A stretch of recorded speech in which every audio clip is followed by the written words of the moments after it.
conference, Biafra and the Eastern nationalities. Who is in and who is out?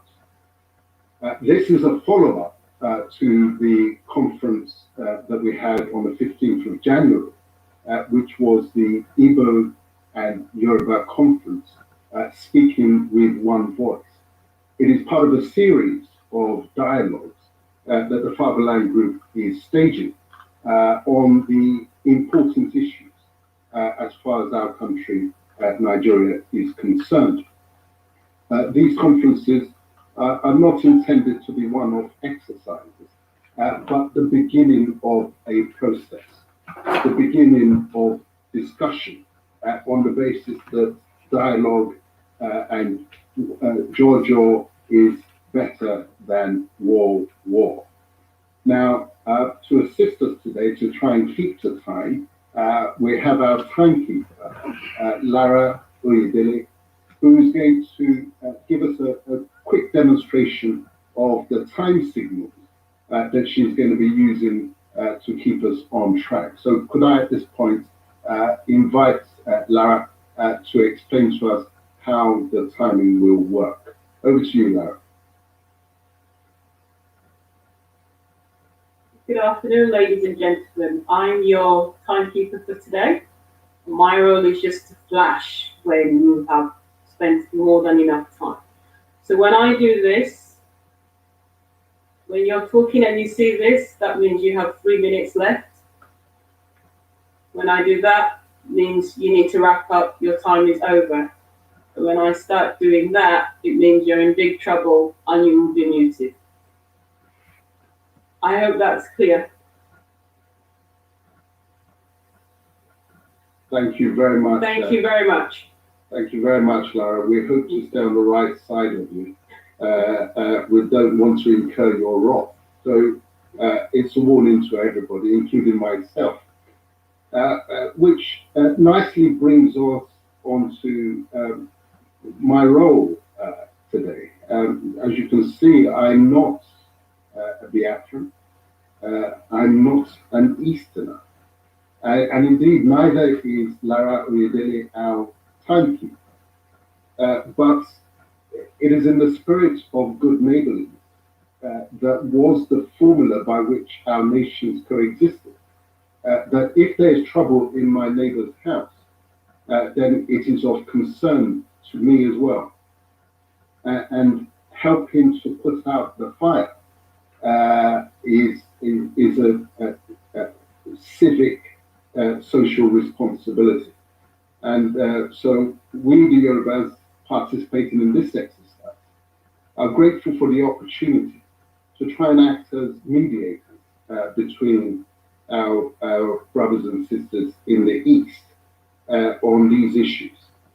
Now, when you registered for the conference, you will have received a chronology that I drew up. Me as a historian, I took interest in these issues with a view to helping to try and get to the bottom of the acknowledged difficulties in the relationship between the Eastern nationalities.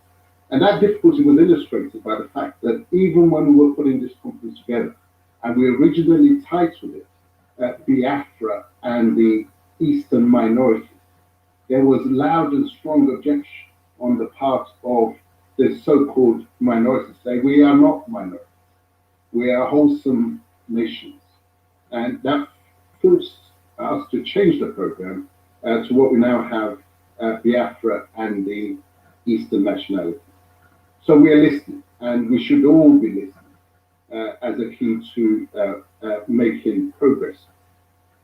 Now, I don't intend to go through that chronology. I just want to talk to some of the key dates.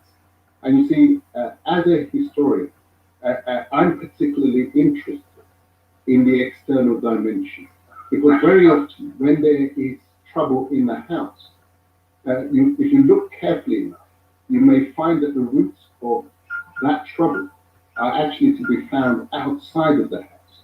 So I was very interested in the external dimension to the troubles.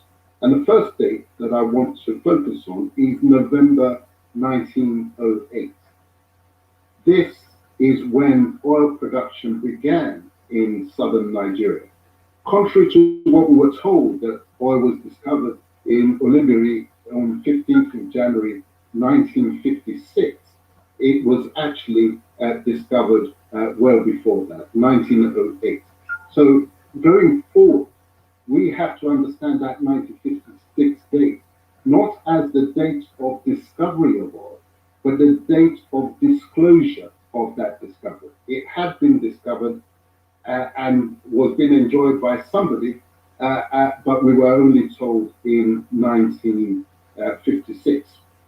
And that is borne out by the fact that the oil was a key factor in the configuration, the political configuration of Nigeria. It was pivotal to the amalgamation of 1914, and it's central to all the divisions that were created in the South thereafter. The process of division began on my next key date, which was 1st of April 1939, April Fool's Day 1939. Those of you who were there for the Igbo and Yoruba conference will recall that that was the date on which what had been one southern Nigeria, was partitioned into Eastern region and Western region by Governor Budiman. There had been no conflict between East and West. There had been no petition for that partitioning, either from the East or from the West. But it was all done towards the British agenda of ensuring northern control of the entity called Nigeria. And that required division in the South and unity in the North. So that fracturing of the southern Nigeria identity created a stage for the disunity that we're concerned about at this conference. And you can understand it in this context because it was at that point of division, from my research, that the Eastern nationalities, the non-Igbos, started feeling and at least expressing a concern of possible domination by the larger Igbo peoples. And you can get a sense of that from the Brexit scenario and events in Europe, because it is following Brexit that the Scots of Scotland feel a greater sense of possible domination by their English neighbours in a way that they didn't feel in quite the same way when they were part of the larger unit called Europe. So these are natural human reactions. Our next key date is 1941. This was the occasion of discussion between an Ijaw leader, Ernest Ikoli, and that same Governor Budilon that created a partition. And it was a discussion about further partitioning. This was the first discussion about the possibility of creating the southern states separate from the eastern states. And the next date is April 1947, which is when the first real crack in the wall of the eastern region appeared. This is after Governor Richards accedes to the Ijaw Rivers People's League's request for a rivers province.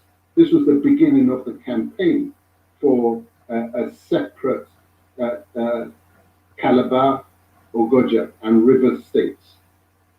Our next date is May 1953. This is when the British colonial government amended the constitution to dissolve the Eastern Region House of Assembly to enable an Igbo man, Nnamdi Azikiwe, to displace Eyorita, an Efik man, as leader of the Eastern Region House of Assembly.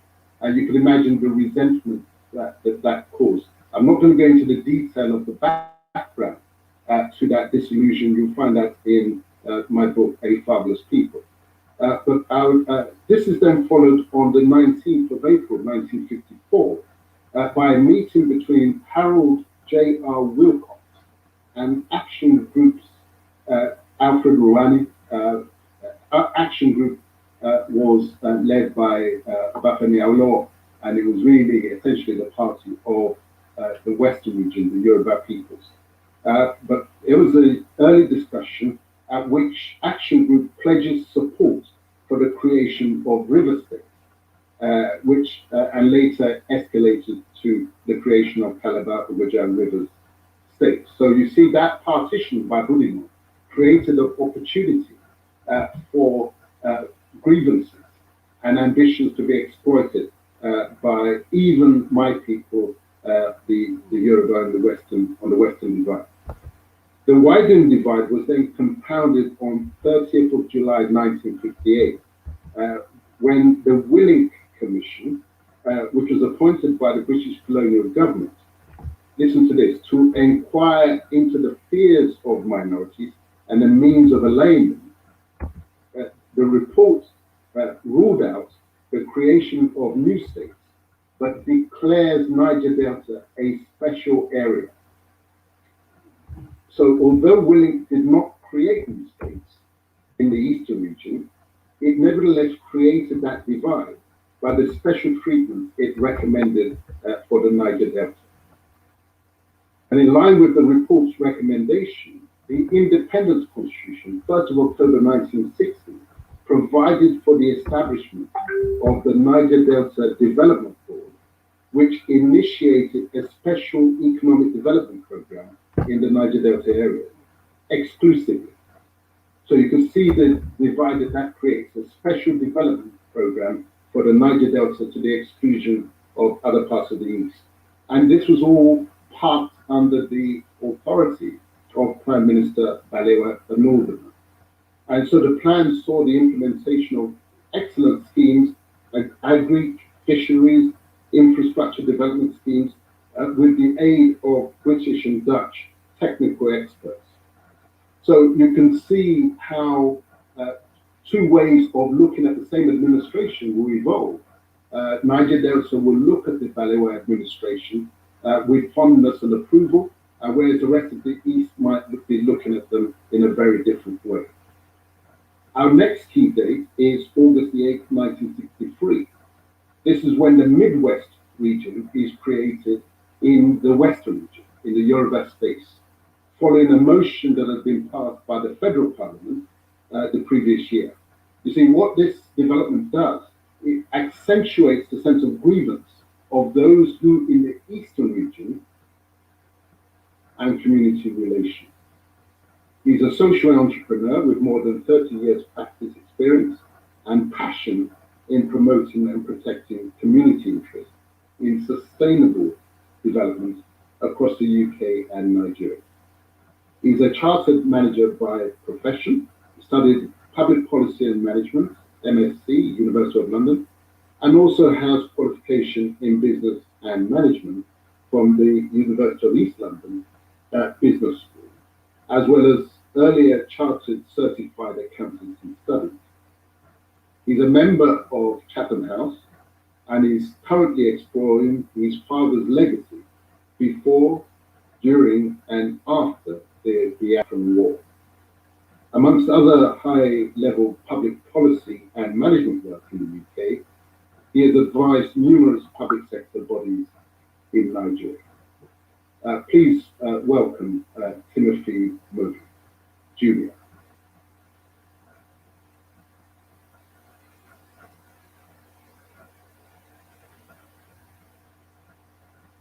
Thank you, Dylan. As always,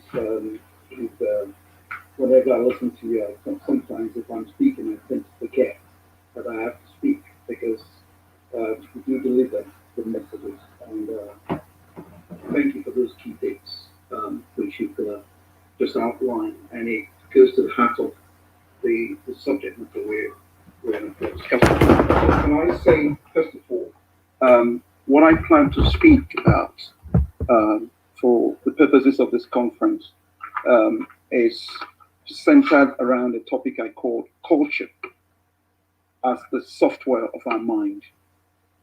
And I particularly chose this subject, culture as the software of our mind, to enable us to go, each one of us and listeners, to go back and really sort of look at the historic relationships, and what's embedded in it is our cultures, and see how those relationships can help us begin to rebuild, go forward. But before I do that, there are key messages that I would like to sort of hopefully deliver in this conference. It may well be that the time I have may not allow me to say everything I want to say, but just to get across my key messages. The first one I want to say is that it is the British and not the Igbos that colonized the Niger Delta country. I say that with a particular emphasis. You'll find out later on in my presentation. Secondly, I would want to communicate that let us apply our different minds to the common problems that we have in those two regions, because it calls for us now. Third message, that our superpower strength and potential lies in our unity and not in our divisions. In fact, the access of that region, those two regions, the Southeast region and the South region of Nigeria, the access to Atlantic Ocean via particularly the Akwa Ibom state and the Cross River state presents the whole region a greater opportunity than the crude oil. These are sort of key messages. I'm hoping that in the course of this, the time permits, I will be able to give more substance to it. But while I'm on this subject of culture as a subject of mine, I thought I'd begin by sort of stating some of the obvious facts that some of us know, or rather, the drive of my thinking here. The first is that we all know that the world is full of confrontations between people, groups, and nations who think, feel, and act differently. At the same time, these people, groups, and nations are exposed to common problems which demands cooperation for their solutions. Ecological, economical, military, meteorological developments do not stop at national or regional borders. Coping with the threats of pollution, world recession, and all other challenges demands cooperation of opinion leaders from these nationalities. Culture, if you think of it as a mental programming, every person carries within him or herself patterns of thinking, feeling, and potential of acting according to their own life experiences. And much of this has been acquired in our early childhood, because at the time a person, it's age 10, they've already learned most of the things that they need to. So as soon as certain patterns of thinking and feeling and acting have been established in us, for us to progress, we may have to begin to look at this word again. We may have to unlearn these before we are able to learn something different, especially if we're planning to work on reconciliation. In Western terms, culture is seen as civilization and refinement of the mind. And in their mind, it's about, education, act, and literature. But this definition of the concept of culture is a very narrow one. And I've chosen that I will not be speaking about culture from that narrow perspective, but instead think about culture from a wider perspective, which refers to people who lived or share with the same social environment. It is also about collective programming of our mind, which distinguishes members of one group or categories of the group. Therefore, in that context, culture, as I define it here, is more of you can learn it. It's learned, not necessarily inherited. You can derive it from your social environment, not necessarily from one's genes. What is common to all of us is human nature. The human nature is what we all have in common. It is inherited with one's gene. Its operating system, it determines the physical and the psychological function and what we do. But when I then come to the subject of our own region, you will find that the 6 states that make up the South-South region, for example, you will find common symbols, rituals, and values that you can actually identify directly with the southeast of Nigeria. And I thought that if we pay close attention to these symbols, the rituals, and the values that we share in common, perhaps we'll begin to understand what binds us together, more than thinking of what divides us.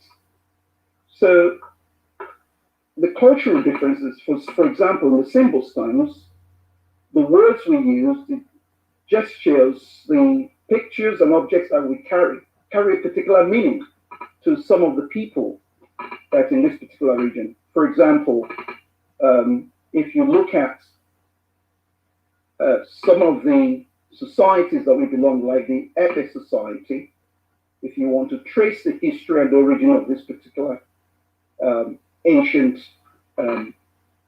government, you find that both in Igbo land, whether be it in the Aro, that both the Ibibio community in Akwa Ibom State, the Aros, whether in Aronizo or Imo State, or the Aro Chukwus in Abia State, or indeed in Cross River State, you find the common sharing of this particular culture, symbols, rituals, system. And you find that wherever you go, as an Epe person, it didn't matter whether you are in Imo State, or in Abia, or in Cross River, or in Akwa Ibom, you have things in common. So, in essence, what we had already there before the colonial masters came was systems, symbols, rituals, and values that we share in common that till this day still present. And part of our challenge here is to build on it. Without exhausting, spending most of my time on this particular area, but I thought I'd raise this issue about culture and just give my own take, because I know people have other areas they want to speak on this subject, but the idea of bringing culture is useful.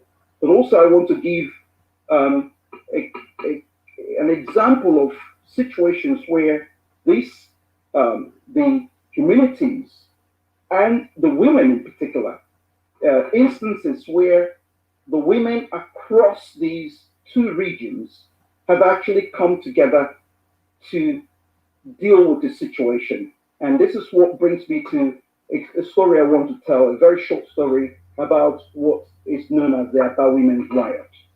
It's not so much of the Aba Women's Riot, but more of the women of the South-South and South-East region protest against the colonial masters in November 1929.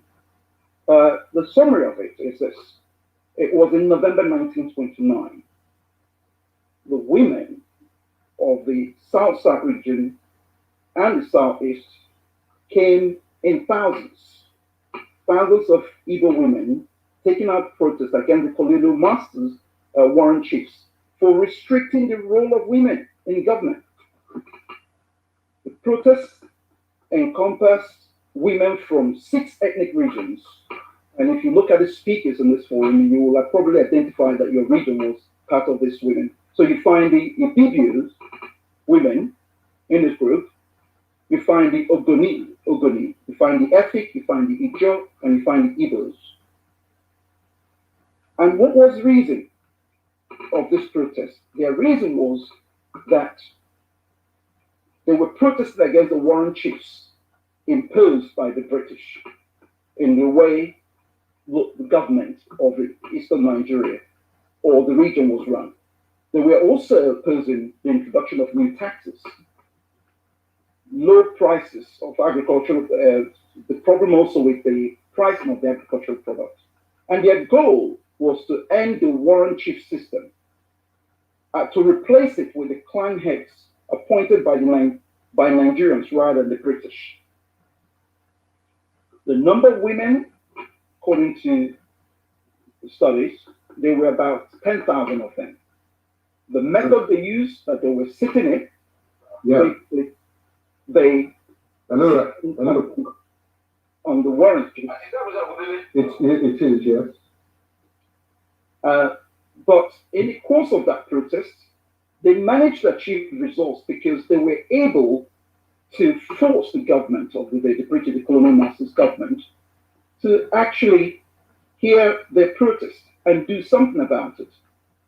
And that becomes one of those evidence where our women, regardless of their boundaries, regardless of the differences, were able to come together and achieve this significant change of events in that instance.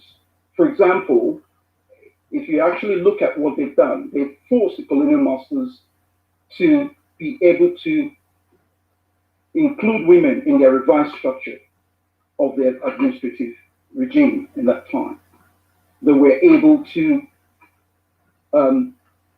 bring so many changes that, according to the history, there will never been any time the colonial masters faced such an uprising, just purely by the women of that region, that forced the colonial masters to bring so much change. And I sometimes think, as things stand now in those two regions, very often we tend to ignore our women and their role. But in this particular instance, 1929 November, there is clear evidence that our women did something that changed the course of history. And in this situation where we face what we face now in this region, I think there are lessons that we need to pick from there and invite our women, because they know best on how to take things forward.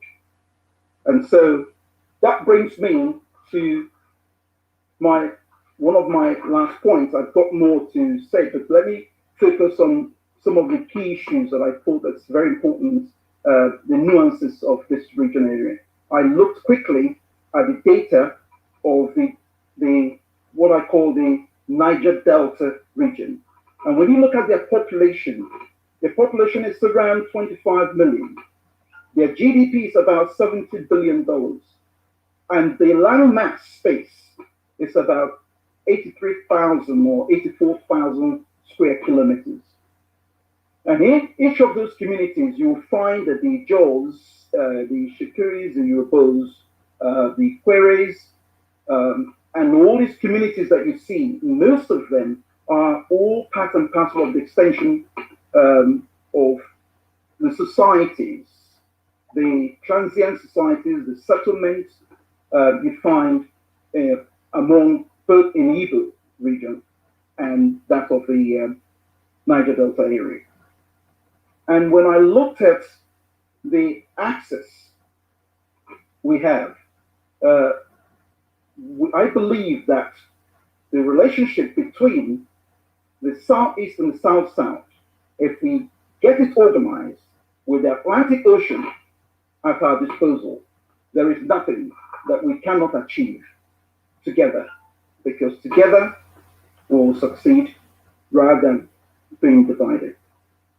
I thank you for now. Thank you so much, Timothy Modu Jr., Timothy C. Modu Jr., son truly of his father, we heard culture as the software of our minds, that the British and not the Igbos colonized the Niger Delta, that common problems demand of cooperation for their solutions, that those problems do not stop at national borders. We heard that before the colonials, the nationalities of the East had systems and values in common. And it's those commonalities that we need to understand and build upon. And I was particularly pleased to hear, because it was missing from my chronology, about the role of the women of the South-South and the Southeast in what is commonly known as the Aba Women's Riot. It wasn't a riot, it was an uprising, it was a revolution, it was a coming together in 1929 of the women of the East to face up to the colonials, leading the way for our menfolk who now took over in the campaign for independence. Let that never be forgotten. The lead role of our women. I always tell my fellow men that there's so much we can understand from our mothers, from our daughters, because they know that in the process of something we take for granted, we men take for granted, of producing the new generation, producing our children, producing the future, they know that there is pain in that process. They carry it for 9 months, and they go into it with a happy heart, knowing that it will be painful and the disruption to their lives. But they make those sacrifices for a better tomorrow. There's a lot that we menfolk really need to understand, that there can never be gain without pain. And we don't need equal opportunities, women's liberation from the West narrative. It was always part of our way. We just have to open our eyes to see it. Again, thank you, Timothy Moden Jr., for those opening remarks. Can I now invite Jite, who is of mixed nationality. He's Yoruba, but he's also Ijaw. And he proudly describes himself as a Biafran activist. And he'll be speaking on the fear of domination amongst the nations of coastal Biafra, and why no ethnic nationality, tribe, or region of Biafra can get their freedom alone. Now, I'm quoting his words. He's a Biafran activist and clearly sees those other nationalities as part of the Biafran family. But I'm conscious that those that he refers to may not agree with his labeling of their areas as Biafra. And we will be hearing the contrary view later on. But it's always good to talk. So let's hear from the young Biafran activist.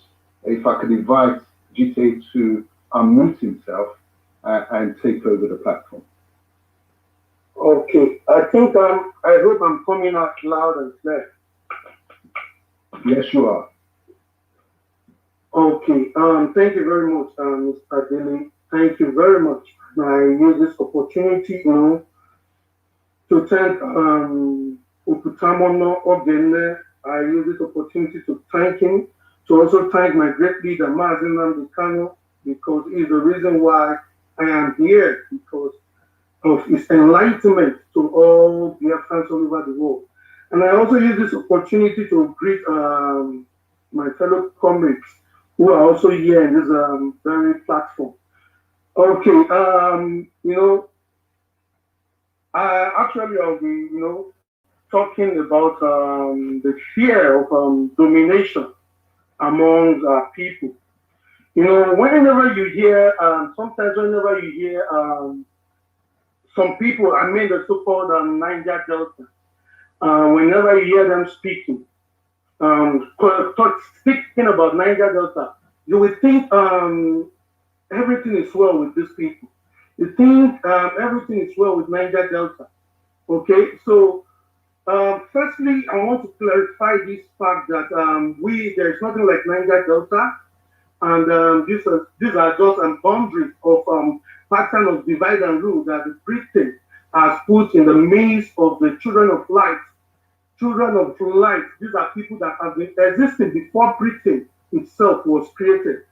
And we have been existing as a people, we have been existing as a family.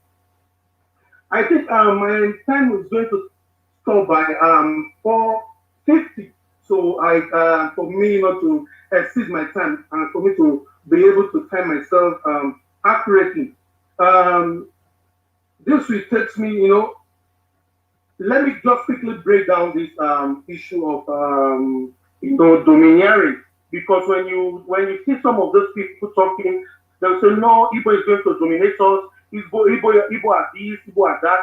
But I hear Mr. Dele, reading some kind of historical fact. I never heard him saying Igbo dominated or Igbo conquered. I never hear him mention such. So which means it is not existing. But let us come back to Niger Delta within the coastal region, because this is where I believe this is exactly where Nigeria are dying for. Every Nigeria, this is where exactly they are fighting bitterly to make sure that this territory belongs to Nigeria. But I can assure you that we are not Nigeria neither by birth, but we're Nigeria by force. And this is not going to continue. This is the reason why we are having this talk. Now, let me quickly go to the issue within the Niger Delta. In the Niger Delta, we have the Izon. I myself am an Izon man, and I'm also a part of Urobo man. So, as a Christian, we think maybe everything is over. All is not well. As an Izon man, and Urobo man is not cool with me.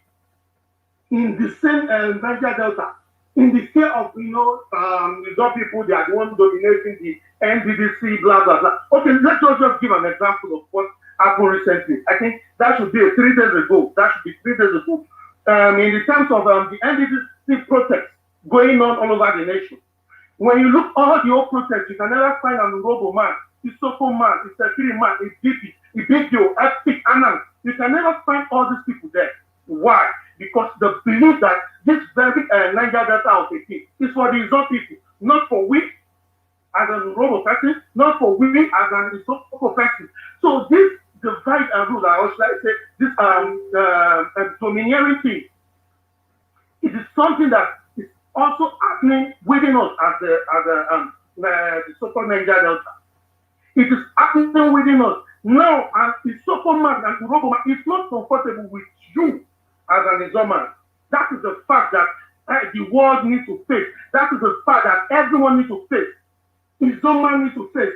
So now, as an Izon man, you think, oh, let me keep on dominating them. So I have to stick in this name of Niger Delta so that I can dominate the life of Epic. And okay, can you tell me any signature of the security people in the end this are they not part of the Niger Delta? Can anybody tell me any? You can never find a signature there because they believe that these people are minority. And they have this mindset of you are majority, we are majority, you are minority, and they are the one fighting dying for the Niger Delta. I have opportunity to have a chat with the Izon women leader worldwide. I have an opportunity to have a chat with her. He was telling me, oh, this is our struggle. This is our struggle. It is only the Izon people that carry guns. It's the only Izon people that fought for this. It's only Izon people that did this and that. He never believed that an Urobo man and an Isoko man is actually equal with him in the struggle of the Isoko Niger Delta.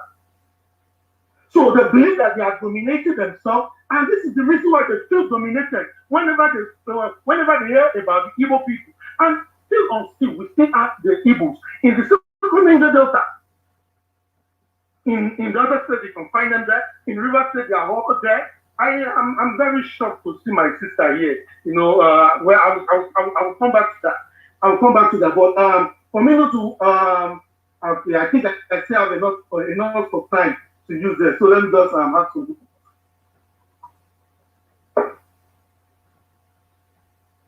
Okay. Now, I think what I have in my list here is also the fear of, like I said, the reason why every ethnicity need to come together, because there's something we need to understand.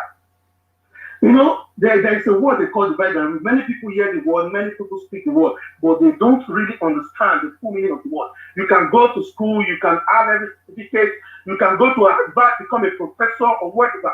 That doesn't mean you have this common sense, which when you go to the Western world, you see common people, even people who are school dropouts, they have this primary knowledge of how society is supposed to be or to look like.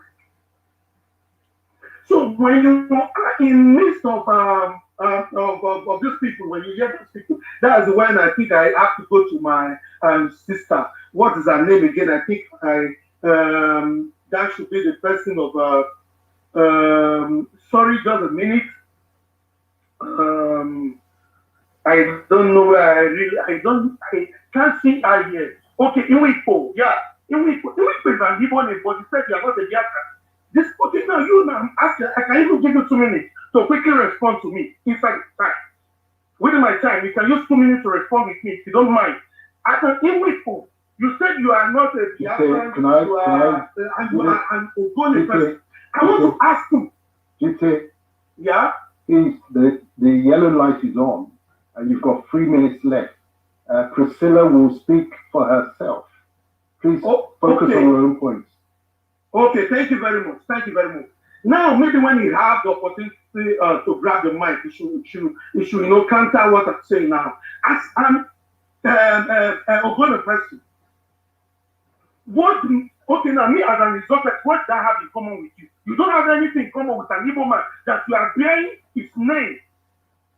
But you said you have something in common with me as an Urobo man. What do we get that? How do we jam?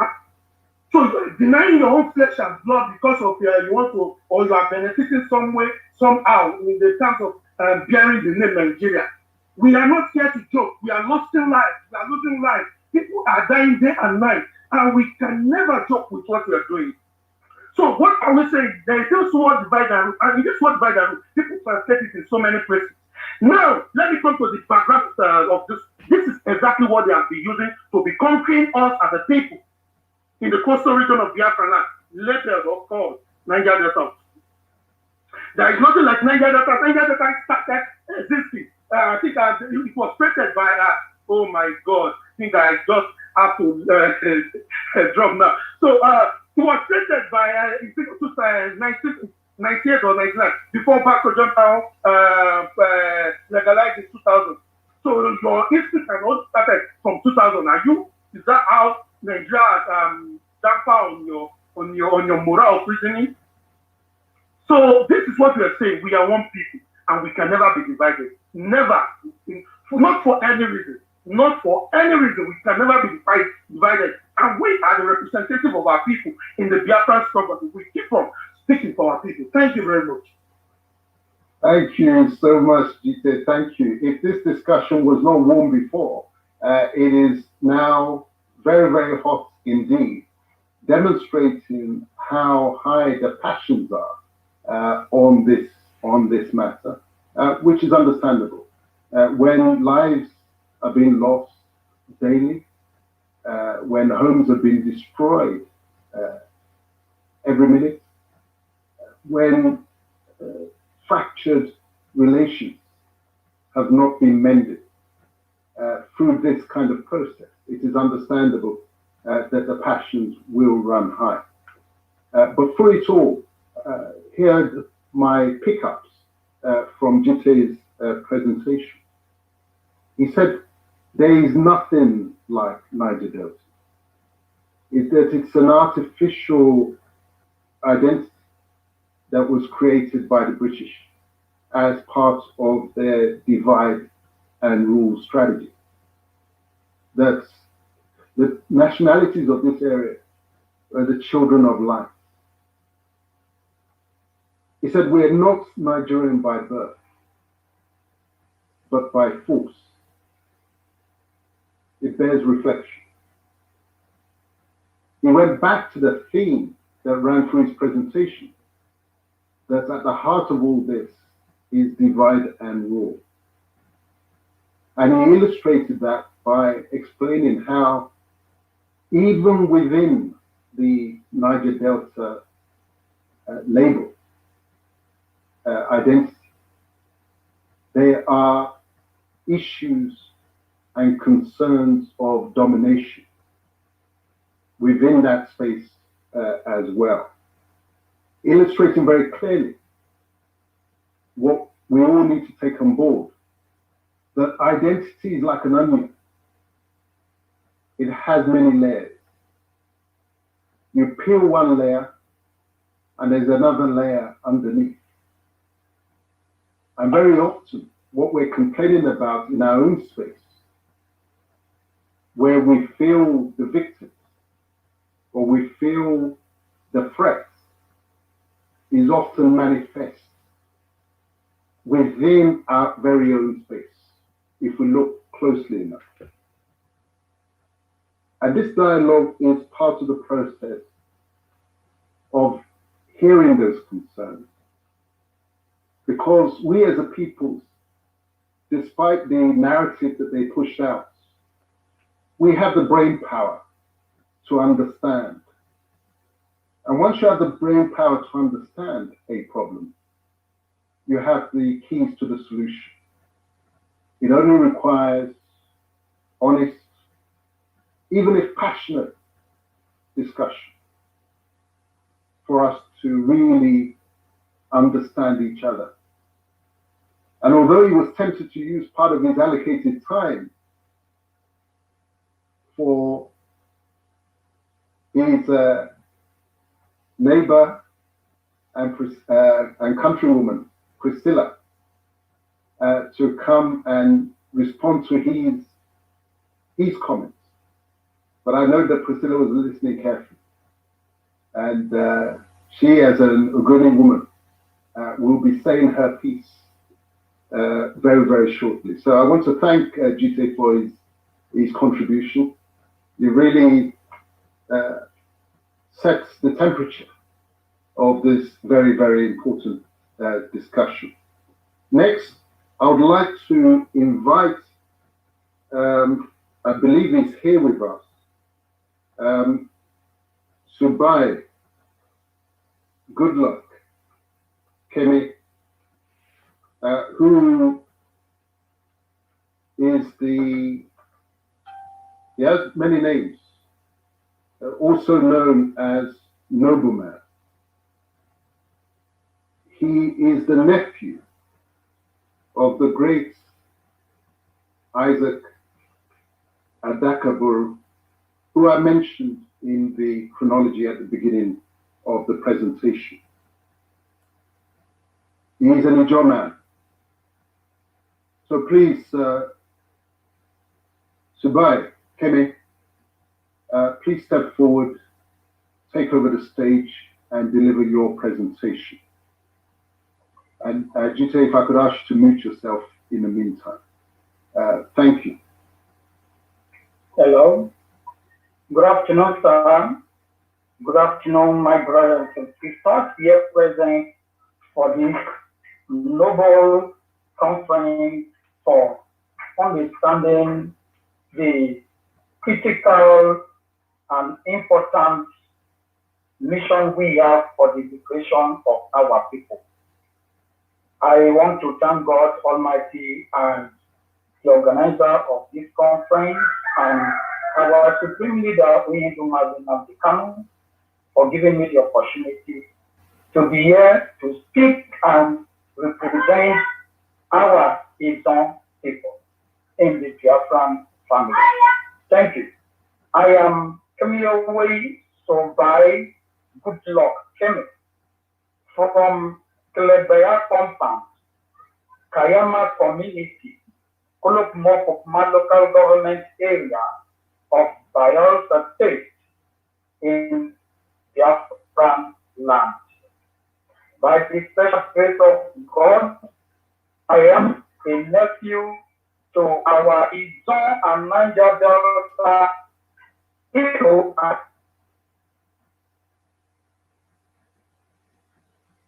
Adakato. By the special grace of God, my topic which I have to present here is why the coastal area ethnic people and the Izon or most of the Niger Delta people do not see themselves as Biafran. Now, the Niger Delta people are a very unique or peculiar people in the coastal area of the Delta. The Izons and our sister tribes are the aboriginal tribes of the Delta, coexisting with similar tribes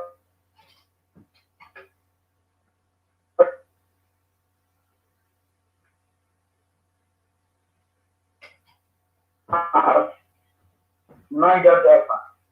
In the ancient time, do identify and regard themselves as Niger Delta, though they know that the Niger Delta area falls within the Bight of Biafra.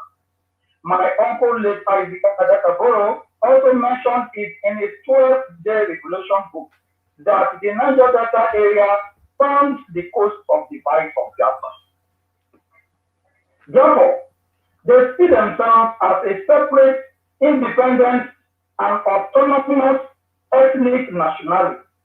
As such, any attempt by other ethnic groups to annex or incorporate them into one whole body is seen as an act of subjugation, domination, and oppression by them. The notion of this independent Niger Delta was reinforced by my late uncle, the Izon and Niger Delta hero and legend, Major Isaac Adakaboro, when he planned, worked upon, championed, and spearheaded the declaration of Niger Delta People's Republic on the 23rd of February 1966, which his Niger Delta volunteer servicemen, with his Niger Delta volunteer servicemen, for 12 days before they were subdued by the Nigerian military force, ably led by our late father and Biafran hero, Colonel Odumeku Ojukwu, the then Eastern governor, and him, Isaac Adakaboro, and his two listeners, Captain Tumilifere Samuel Owonaro and Captain Northman Dick, were all arrested, prosecuted, and arraigned at the then Eastern Region High Court and was sentenced to death, even up to the Supreme Court, but was later commuted to life imprisonment by the then Gowon government. The only crime my uncle Isaac Adakaboro, Samuel Owonaro, and the rest committed was to act and declare for self-determination, which our father Ojukwu also went against and condemned them to death. Instead of our father and our Igbo brother Ojukwu, as the governor of the Eastern region, then to invite and discuss with them, to know why they did what they did, and negotiate with them to propose solution to their demand. He aligned himself with the northern oligarchy to kill them for asking for their rights. The act of our father Ojukwu against his own brother Isaac Adakaboro is seen as a serious wrong against the Izon by the Izon. And there is a long-standing hatred and bitterness against the Igbo by the Izon. Because them, the Izon, have this general belief that the Igbos work against them and truncated the only opportunity they were having to obtain their freedom and independence. But the life of us, like me, have put aside all these archaic ill feelings and bitterness and have embraced the realities of life, by wholeheartedly aligning myself with our supreme leader, Onyendu Mazi Nnamdi Kanu, and working assiduously for the total and final restoration of Biafra. We have seen this as the second and last opportunity for we, the Igbo and the Niger Delta, to secure our freedom. As such, we have been going from one Igbo community to another, from creek to creek, creating and constituting IPOP families, campaigning, sensitizing, informing, reorientating our Igbo people of the need to embrace, welcome, work, and support the final restoration of Biafra. This is what we have been doing, and we are not relenting, because I am seriously poised, prepared, determined, and ready to share the last drop of my blood to see that our people are free. And the only opportunity available to us, the Izon and the Niger Delta, is by we aligning, working together with our brother, the Igbo, and other ethnic nationalities as one old body, as a united, formidable body, to fight our enemies, whom are the Fulani and the Northern oligarchy, to put this long-standing slavery and suffering to an end. This is my position, and this is the position of the Igbo. Though it's not easy to convey our people, because this bitterness and hatred are sink into the bone marrow of my people, which whenever we go around to evangelize, to preach to them, they don't want to hear anything Igbo or the Biafran, because they believe that the Biafran is meant for the Igbo, it's not for the Igbo. That we have our own independent identity, which is the Niger Delta. And our father, Adi Adakaboro, has also made it clear, explicitly clear to us that it is possible for we to have our own independence, which is the Niger Delta.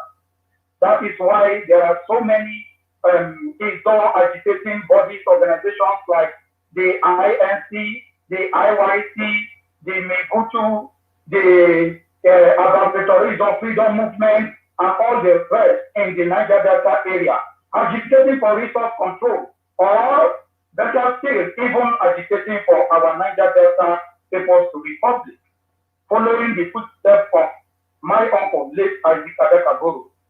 But at this contemporary time, it is very, very glaring to me and some of us that it is not going to be possible, it's not going to be easy for we to exclusively fight it to secure it.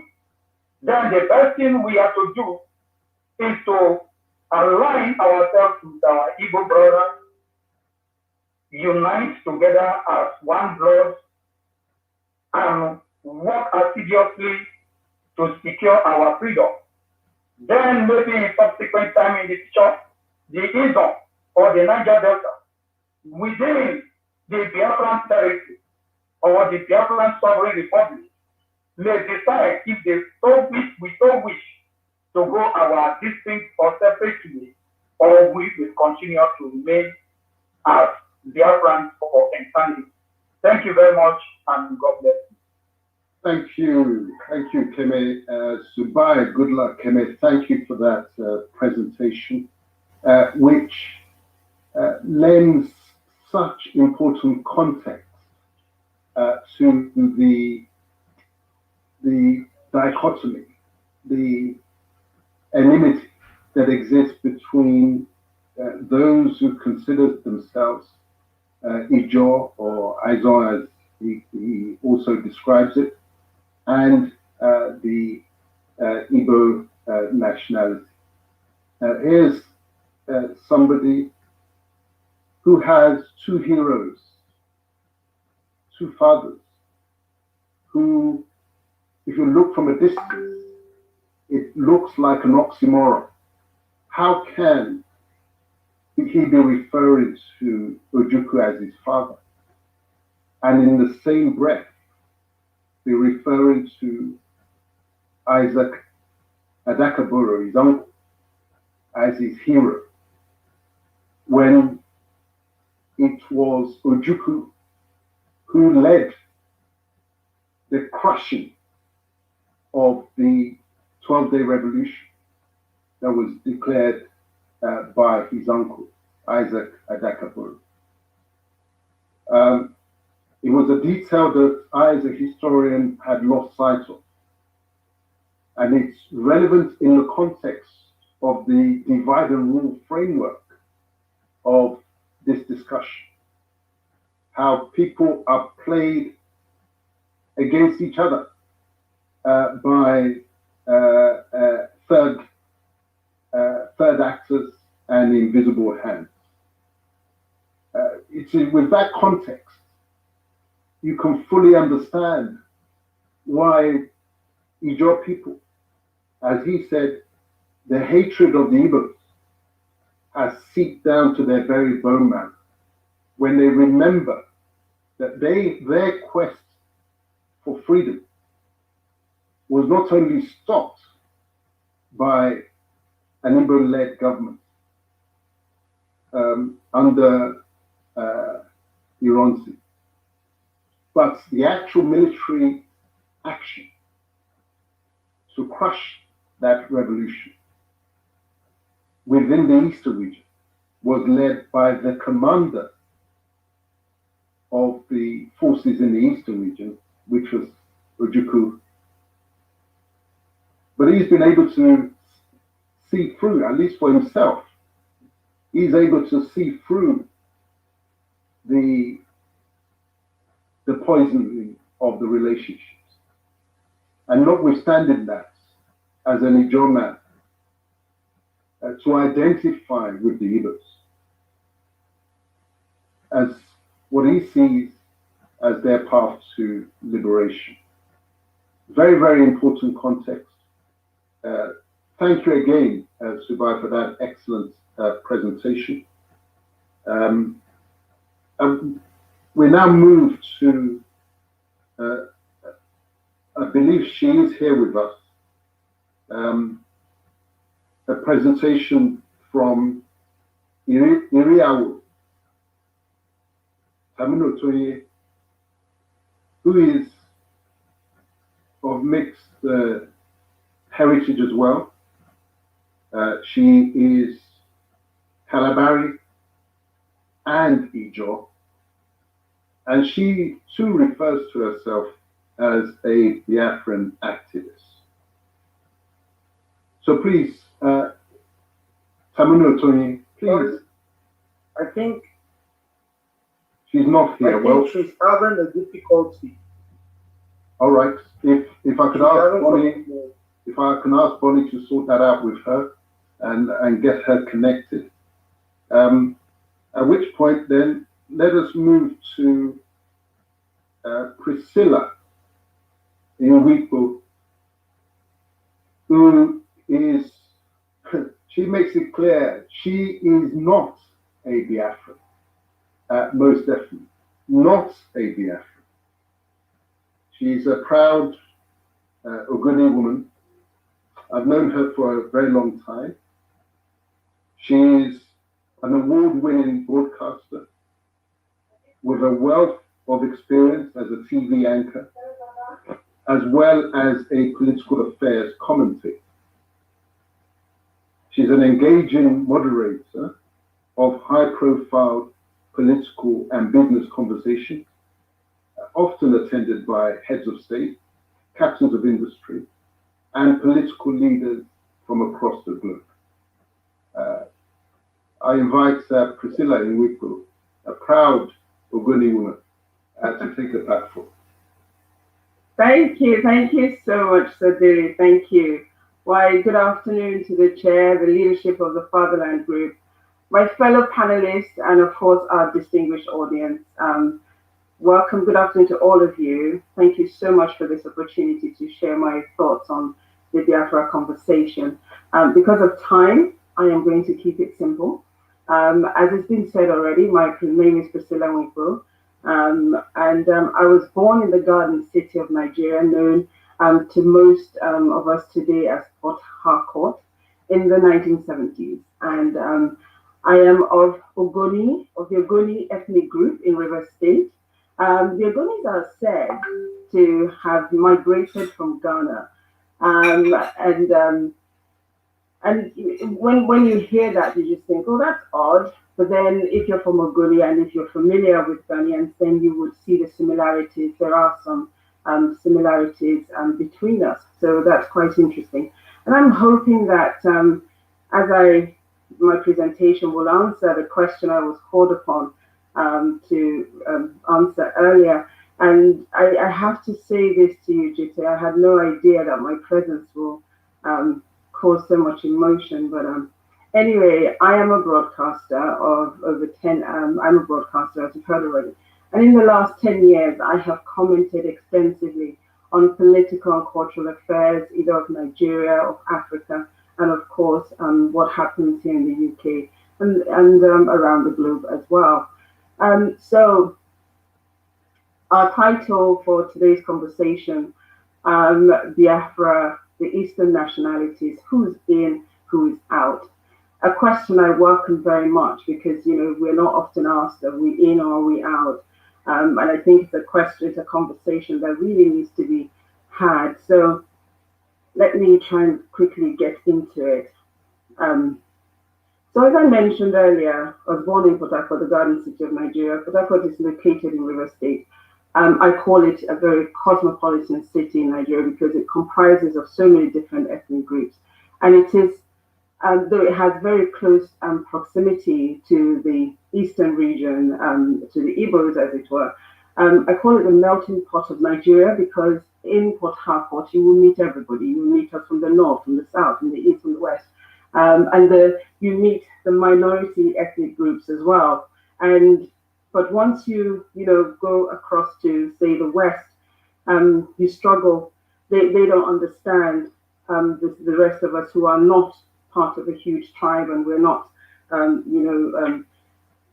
we don't make up one of the big threes or, the big four when you include the Jaws, because, they run right across the southern coastal area there. So, but yes, so it's a city that, I love very much. As one who was born in the 70s, I recall that when I was growing up in Nigeria, I would often hear in conversation with my elders the phrase before the war or after the war. These phrases were used to landmark events or conversations or stories in a conversation, for instance. So in effect, stories were often commenced with before or after the war. We would then be, I was also told that I was born after the war. So, we use it as that great reference point, and then we'll go on into recalling the detail of the scenario or what happened in that period, or, you will then hear these stories. So it's difficult for me to forget the war. In essence, even though I was born after the war, I often imagine the war just from listening to the experience of my parents, other relatives who were caught up in the war and who also fought to stay alive. Especially the story of my father when he tells me how he was held at gunpoint, and the fact that he's here. That story always runs through my mind, and if he hadn't survived that point, I guess I won't be here. Anyway, so the Nigerian state, as we know it, is full of contradictions, from document, from the document that we refer to as our constitution, to how our regions are described. Most Nigerians, when you hear them speak, when they hear the East, they conclude that those of us in the South, which is known as the South-South right now region, are Easterners too. That, of course, is no fault of their own. I don't blame them. However, this stems from the unfortunate way our regions have been divided and subdivided and redivided over the years. So I'm just going to borrow a little bit from the beautifully put together chronology of our chair. He talks about the area that was known as the oil protectorate by the colonial masters in the 1800s, which then became the southern protectorate by the 1900s, and then the protectorates were then amalgamated to create what we know today as Nigeria. We see that from that timeline there were further divisions, so we started renaming. Then so if you go to let's go to 1939 for instance, divided it to the south.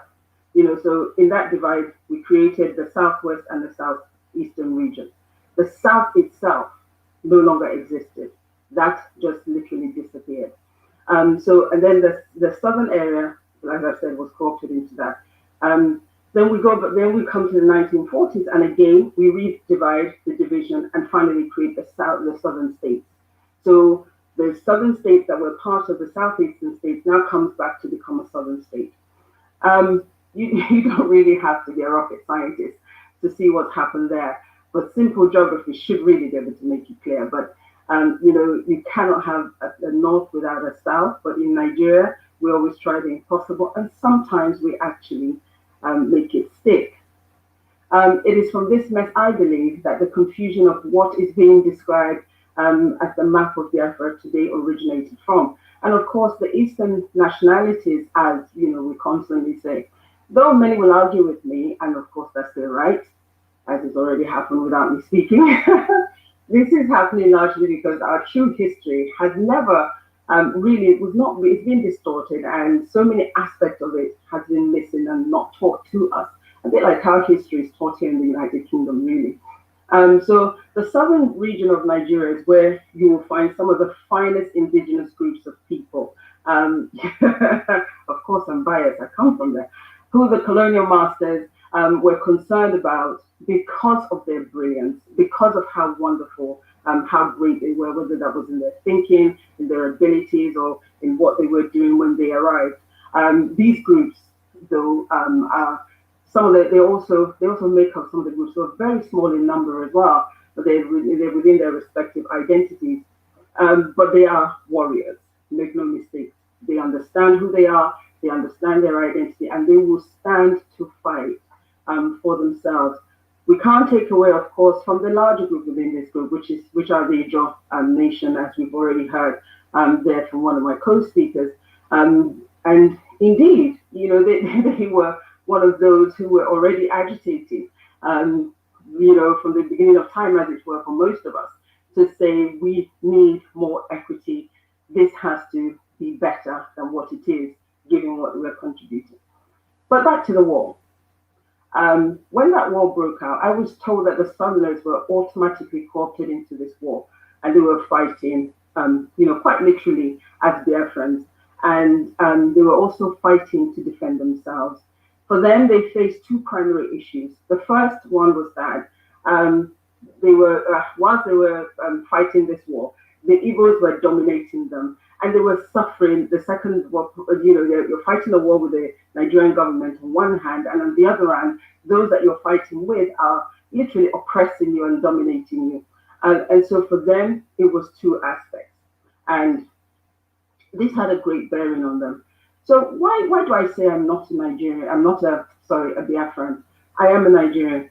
I say that, I think that is very simple. As much as, Sir GC, you say that I'm bearing an Igbo name and I'm denying my nationality and my ethnicity. No, I don't understand my name to be an Igbo name. I understand my name to be an Ogoni name.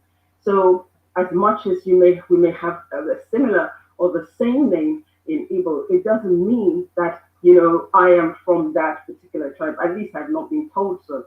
And I've tried to look into this also, and I haven't found it because I've had Igbos come up to me times past to say, well, you have an Igbo name. I said, okay, I didn't know that, that it was an Igbo name, but here we are. So the answer to this is very simple for me, and it's largely for me, it stems from the experience of my ancestors, family members, and of course, you know, what we have experienced within that region. And the history suggests that we've never been asked, for those of us in that southern, you know, area, we've never been asked. River State itself has 27 local government areas. Before, you know, what we know as Bayelsa today existed, it was part of River State. So when you consider the different ethnic groups that make up, at least somebody should speak to us. We should be able to have a conversation about this. So we've never been asked. We've always been grouped and regrouped. And in so doing so, because of the limitations of our numbers, you know, when you have so many different little tribes together, then you know, we've ended up, as it were, being sort of caught up in the mess and manipulated to an extent. So, sorry, where am I? Ooh. But having said that, we've always contributed to Nigeria, to feeding the nation. And in spite of the betrayals and the challenges that we suffer, which I'm sure, which some have been mentioned, I'm sure many more will be mentioned later by, you know, my co-speakers, we continue to do that. So you see, the domination of oppression by the Igbos that was suffered by the Southerners, as it were, it serves as a barrier. It left a scar. And so it makes it very difficult when the question of Biafra is mentioned, you know, that we don't automatically, although we sympathize, do not get me wrong, I understand the Biafra fight rather, and I empathize very much with them. I don't agree with the map that has been drawn because the map takes us back to the old Eastern region without a conversation, which again simply deletes our existence. I have always advocated for Nigeria to remain together because I believe that together we are stronger. However, I recognize that the Nigerian state, as it stands, lacks equity and fairness. Much as I sympathize with my Igbo brothers and sisters, and I admire them because I admire their ability. I admire the fact that they can travel across Nigeria and set up state and do what they need to do. I think it's fantastic. But I don't think that they will be able to achieve their Biafra requirements without working with others, which already has been stated. And in order to be able to work with others, we've got to have this conversation.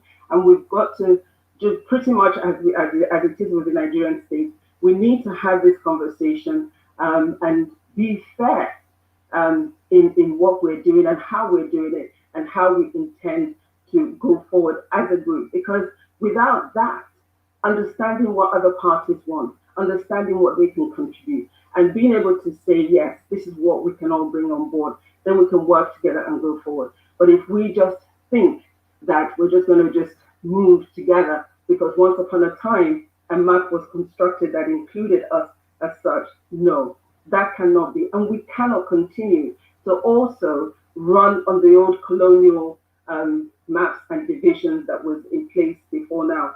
We need to be able to take a look at that and address each other as brothers and sisters, as a family, and say, right, we recognize what our colonial masters did. We recognize the effect and the impact of that. But now we're going to if we're going to go forward, let's do it better. We can't do it, still continuing, and making some of us becoming victims in our own land or, having these issues. We simply cannot do that. And we have to be prepared, first and foremost, to look one another in the face, admit our wrongs, apologize, and work on our way forward. Because I am absolutely certain that with that, we can stand together and work on a better, whether we want to have a southern, eastern region, western region, go back to our regional, ensuring that we rule in our regions. We can't achieve that without having that conversation where, when we get up, we ensure that equity, justice, peace is laid down. My time's up. Thank you very much. Thank you very much, Priscilla. What a brilliant rendition. Fantastic. It goes to show that how important dialogue is. Have the conversation. When you have the conversation, you may see that the person who you thought has two heads and a tail between their legs is not such a monster after all, and that one's views are not that far apart. These are the many important points that Priscilla gave us. I understood that the Ogoni people are believed to have migrated from Ghana. I should be looking more closely at your features with a view to corroborating that fact. She spoke as a post-war child with sharing her insight into the war, largely handed down from the stories passed down from her relations who had direct experience. I loved what she said, that the contradictions, Nigeria is all about contradictions. She said from the constitution, contradiction, right down to how our regions are described, contradictions, causing confusion and conflict. She said, very importantly, our true history has been distorted. This is the roots of our confusion and the troubles. And as a latter-day historian, I could not agree with her. I could not agree with her more. It is narrative, I've said recently, kills. The Hiroshima bomb killed hundreds of thousands of people. But narrative, loaded with lies and distortion, kills from one generation to the next generation to the next generation. So the importance of getting our story right and having this discussion between our peoples cannot be overemphasized. She said, I understand my name not to be an Igbo name. I understand it as an Ogoni name. We've got to recognize that it is how the individual sees themselves. It's easy for a third party looking in to label us, but you cannot ignore how we see ourselves. And identity is at the roots of everything. Is at the roots of how we relate to everybody else. And she said repeatedly that the difficulty that she has with the Biafra label is that we've never been asked about who we want to be. Somebody should speak to us. Her people, the Ogoni, like many other of the nationalities within Nigeria, it's not a unique experience. They've been packaged and bundled and labeled by other people pursuing their agenda. But they've never been asked who they are. How do you see yourselves? She mentioned the experience of domination and suffering of her people, the Ogoni people, and no doubt other Eastern nationalities, at the hands of Igbos during the war. Cannot be run away from. In a war situation, there will be what the Westerners like to call collateral damage. Everybody becomes an object of suspicion, an object of fear, because you can't know who's on whose side, especially when third parties are playing one against the other. It's inevitable. One cannot deny that. She said there has to be admission, there has to be acknowledgement, there has to be apology, there has to be dialogue in order for us to move forward. She said fundamentally that although she believes in Nigeria as an entity, she acknowledges that the Nigeria state lacks, as it is, it lacks equity. And unquestionably, that if there was equity within the Nigeria entity, within its governance, there will be less agitation for separation. I think Odua nationalists will say yes to that. Just as even the hardest core Biafrans will say yes to that.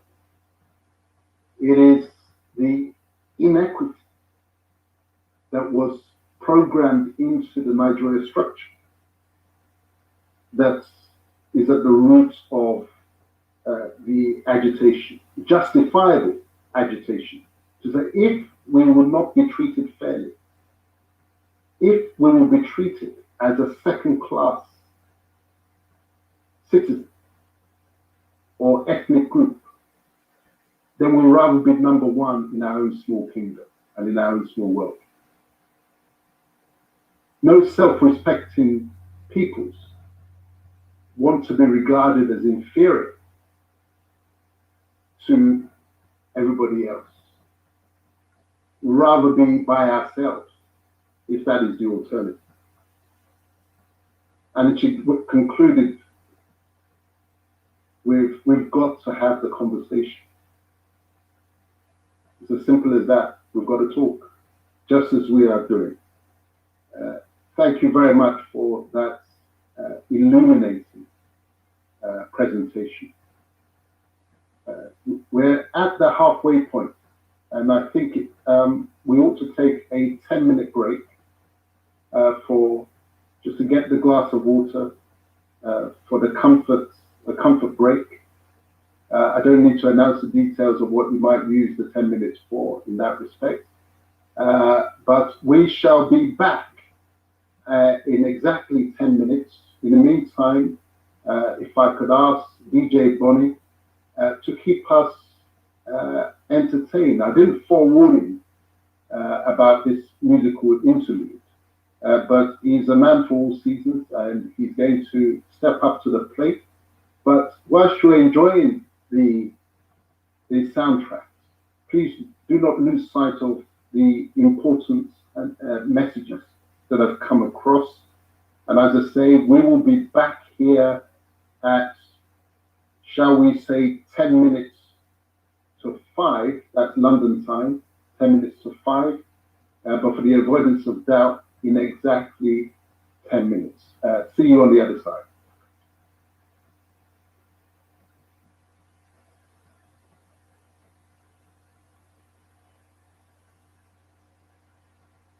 Great.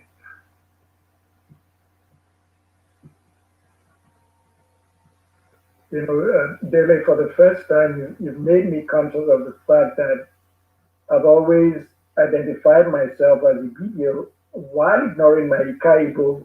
It's really not fair. It's like as if my mother doesn't exist. But thanks for talking about that ethnic mixing. It's extremely important. Wonderful. What makes us. Absolutely. Yeah. Looking forward to your presentation, Professor Effiong. If Bonnie could entertain us with the music for 10 minutes, and we use it for our refreshment break and comfort break. Okay. Yeah, we'll talk later, huh? Talk later.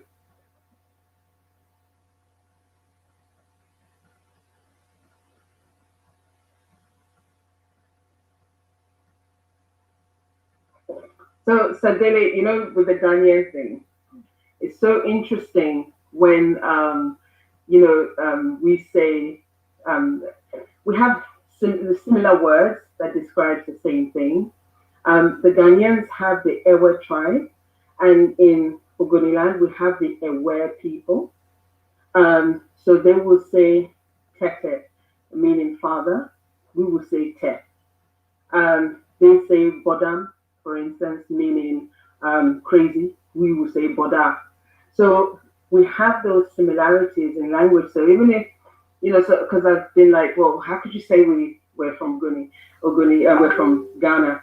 Then then I was directed to those, similarities, and I began to think, oh wow, so maybe there is some truth in this. And then the word Ogoni, I'm told, means the strangers. So I'm looking forward to your research, because you'll probably find a whole lot more than I've ever, found that could tell me, so much more about my history. Very much looking forward to digging into that. Sorry, my sister, can I quickly ask you a question, please? Sure, go for it. Okay. Concerning your roots to Ghana. Yeah. You understand? Are you aware that some of your kings actually also said they are from Benin Kingdom? Are you aware of that? It wouldn't surprise me. So, there is this kind of confusion of identity. That is the worst thing that can happen to any human life. Absolutely. For you to be confused about your identity. And I can assure you that the Ogoni people, just take your time, just pay more attention to this. It's not about what I say. You understand? It's not about what you think. It's about the reality. And as I can see, you are a very learned person, and I believe you can agree with me that the oldest history is the original. Oh yeah, I don't listen. I am only sharing with you what I know so far. Yeah, of course.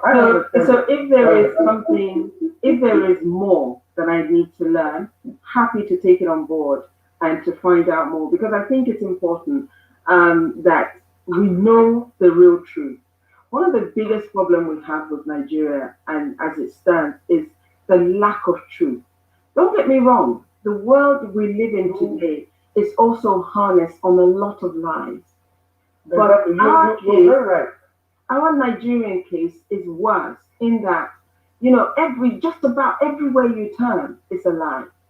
Everything is misconstrued. Okay. Can I just come in a little bit here? This is exactly the reason why we have arrived. Somebody like me, my father is an Yoruba man, while my mother is an Izoma woman. He's a woman, sorry. But I embrace this struggle. Why? Because I discovered the truth. It's not that the person was just saying. When you say, as you're saying, as you're speaking, I'm also researching here. Everything everybody is saying here, I'm also researching here. And I can assure you that with what our DJ is still trying to figure out, trying to get it going. Bless him. We give him too much work. So, with what I have found out here, it shows that the Ogoni people, they are not from any place rather than Biafra. And we are all Biafran. Okay. I'm glad to tell you this because we are Asian people. We are people that have existed even before the colonial Britain. Oh yeah, I mean those people in that region. Just imagine now an history that has went beyond 500 years. Somebody else came today and tell you.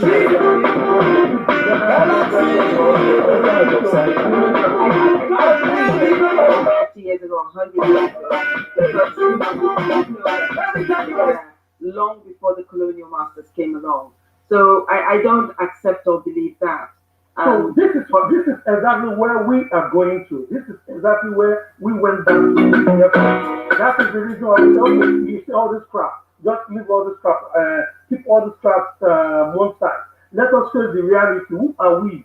What is the that's okay. Let's face the reality. Who are we? And where do we come? Let's tell the truth about that, my friends. Let's have a conversation. And let's all agree.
I wouldn't be here otherwise.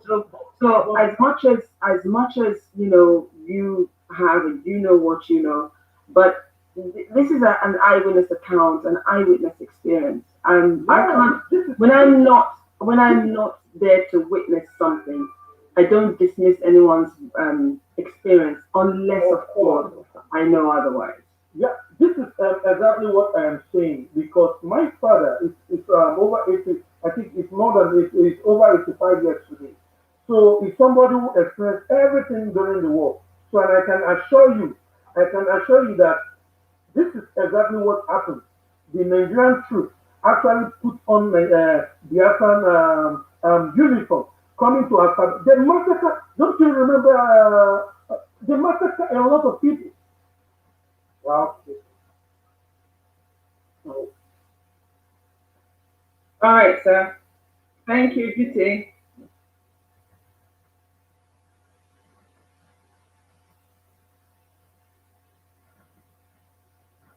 Well, welcome back, everyone, to this special conference, Fatherland Group Conference, Biafra and the Eastern Nationalities, who is in, who is out.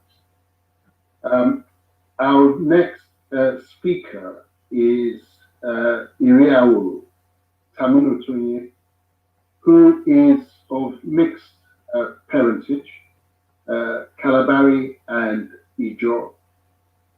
She describes herself as a Biafran activist, and she'll be speaking on two issues: the common ties that bind us and the importance of women in the struggle for emancipation. Can I invite Iriawu Tamunutunye to take the stage and deliver her presentation? Thank you.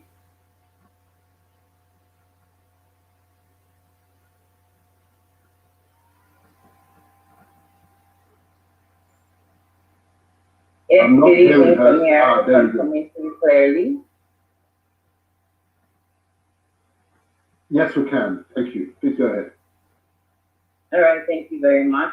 My name is Iriawu Tamunutunye, and contrary to what some people might think, we Calabar people are Izon people. Yes, and I say Izon because to most people, while we known out there, they believe that the Izon tribe should be known as Ijo, which is the, of course, corrupt version of our name, which is Izon, meaning truth. We have a lot of sub-regions under the region of the Izon people, which the Calabar people happens to be one of them. I am from a village called Mukuma in the Kalabari Kingdom. With this, I can boldly state that I am a Biafran, proudly so. Not because at some point we were banded off and turned to be, part of, the great Biafra land, but because from time immemorial, those who have decided along the coast, the coastal region, the coastal line of the Atlantic, we have been known to be Biafran people even before the name Nigeria came into existence. And you can find little nuggets, as I call them, whilst researching that verify these points. You have, for instance, Presbyterian Church of Biafra. This was well before even the 1900s, because it was later changed in the 1900s to the Presbyterian Church of Nigeria. And for so many other reasons, that we had the Calabar people, for instance, agree with the Jamaicans at that time when they were trading for this region, the Bight of Biafra, and so on and so forth. People kept using that, name. There are so many reasons why we can call ourselves Biafran. There are so many reasons, even if, of course, they have never asked us. Even if, of course, some people feel that we have never been asked. If we go back to our initial agreement, or if we go back to when the People's General, Dumum Odumegojuku, was sent to Eburi to speak on behalf of the Biafran, all the old Eastern region people, which in turn became the Biafran people, you would see that not just one, but all kings, Amayanabos, chiefs, be it in Ilembe, in Ogoni, and the rest were all consulted. And they picked and sent Dim Odumegojuku forward to represent the people, speak on behalf of all the nationalities who were under the Eastern region at the time. And of which we all know that this was not one of the reasons why Dim Odumegojuku came out in May to claim what had been agreed, was because of some pressure from the background, from some of these chiefs that really wanted to know and find out about what they had, the errand, so to speak, that they had sent him for, which is normal. If you send out a warrior or you send out a spokesman on your behalf, you expect an answer. So I believe, and I agree with my sister Cecilia, that a lot of folks need to be done, and we need to sit down and speak about it. The Ogoni people have always been very autonomous in the way they carry themselves, present themselves, want to be looked at. Personally, I am Izon and Eleme.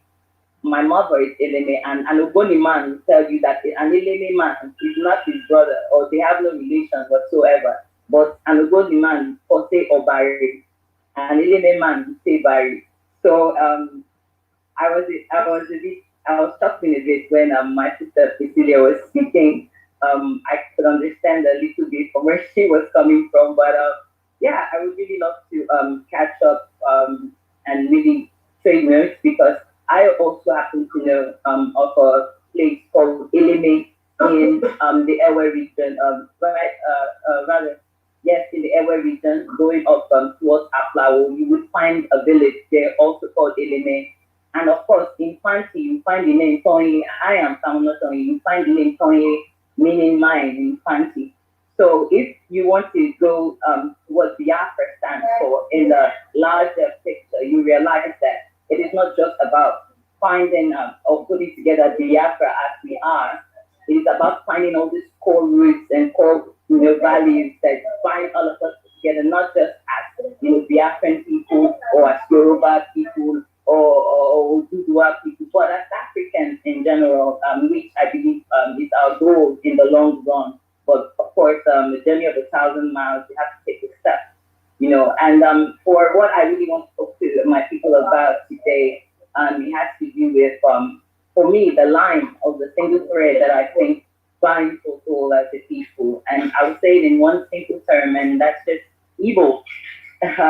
If people will ask me why, maybe expect me to say something like how we say Ngaji. Ngaji means spoon.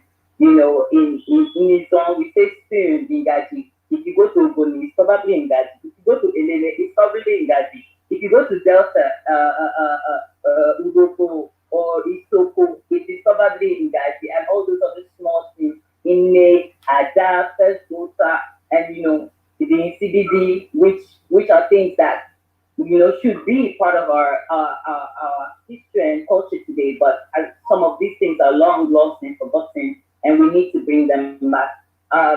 So people would expect me to go to all of this, but no, I'm part of where is known right now as the southeast or the eastern part of Nigeria. You find one tribe existing, which is the Igbo, coexisting rather, not just existing, coexisting, cohabitation, and not just something that started 100 or 200 years ago. This has been from time immemorial.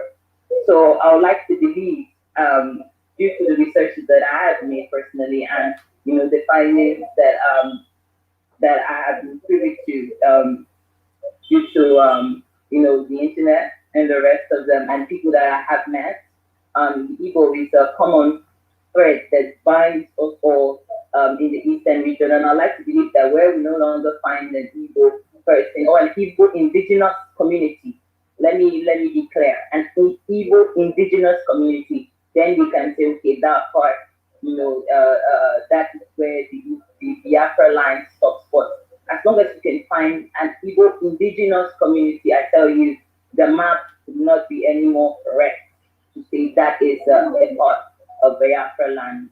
And without taking much of, taking up much of the time of this great conference, I would like to also say that it's with joy, it fills my heart with joy when I see people like our sister Priscilla, and ladies in general, come and speak about matters like this that really affect our society and affects us as a people. Because for much too long, whenever I walk into seminars like this, I find it male dominated, and for me, it's very, very sad. And I am very, very grateful that, I hope that in the future that we'll have a lot more females, women, participating of all ages, because it's very important. I mean, as African women, as a Biafran woman, I have seen my mothers be very strong women who have raised very strong men, be it from the Aba Women's Riot of 1929, and apart from that, coming forward, you see that our women have always been strong and they have always showcased that.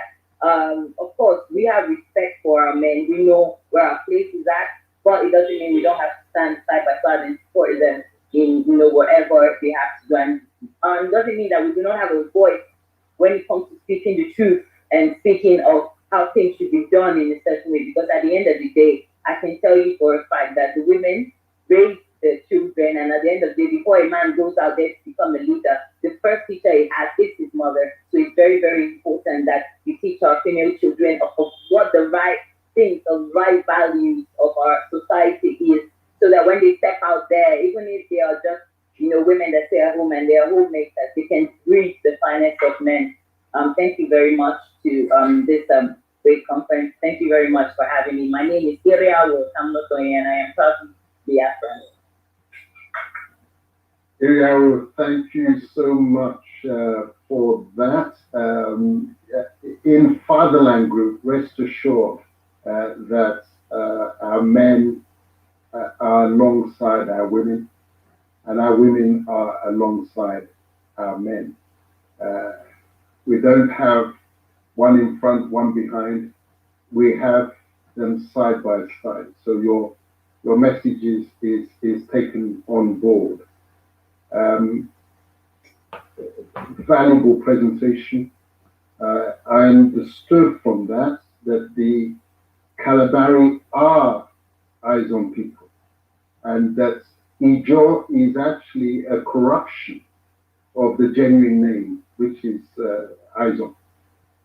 I understood from that you were Biafrans even before Nigeria came into existence in 1900. And that's a powerful message, reinforced by the illustration that the Presbyterian Church of Biafra predated what then became the Presbyterian Church of Nigeria. So this is evidence-led reasoning, and this is what Fatherland values, much more than emotional reactions to situations. We love it when we're evidence-led, reasoning-led, because our greatest gift as human beings that separates us from animals is the power of reason. We must never allow that to be handicapped as we shape our new relationship and the way forward. I heard that what Ojukwu proclaimed when he declared Biafra was actually what had been agreed. That it wasn't a unilateral action. It was an agreed declaration.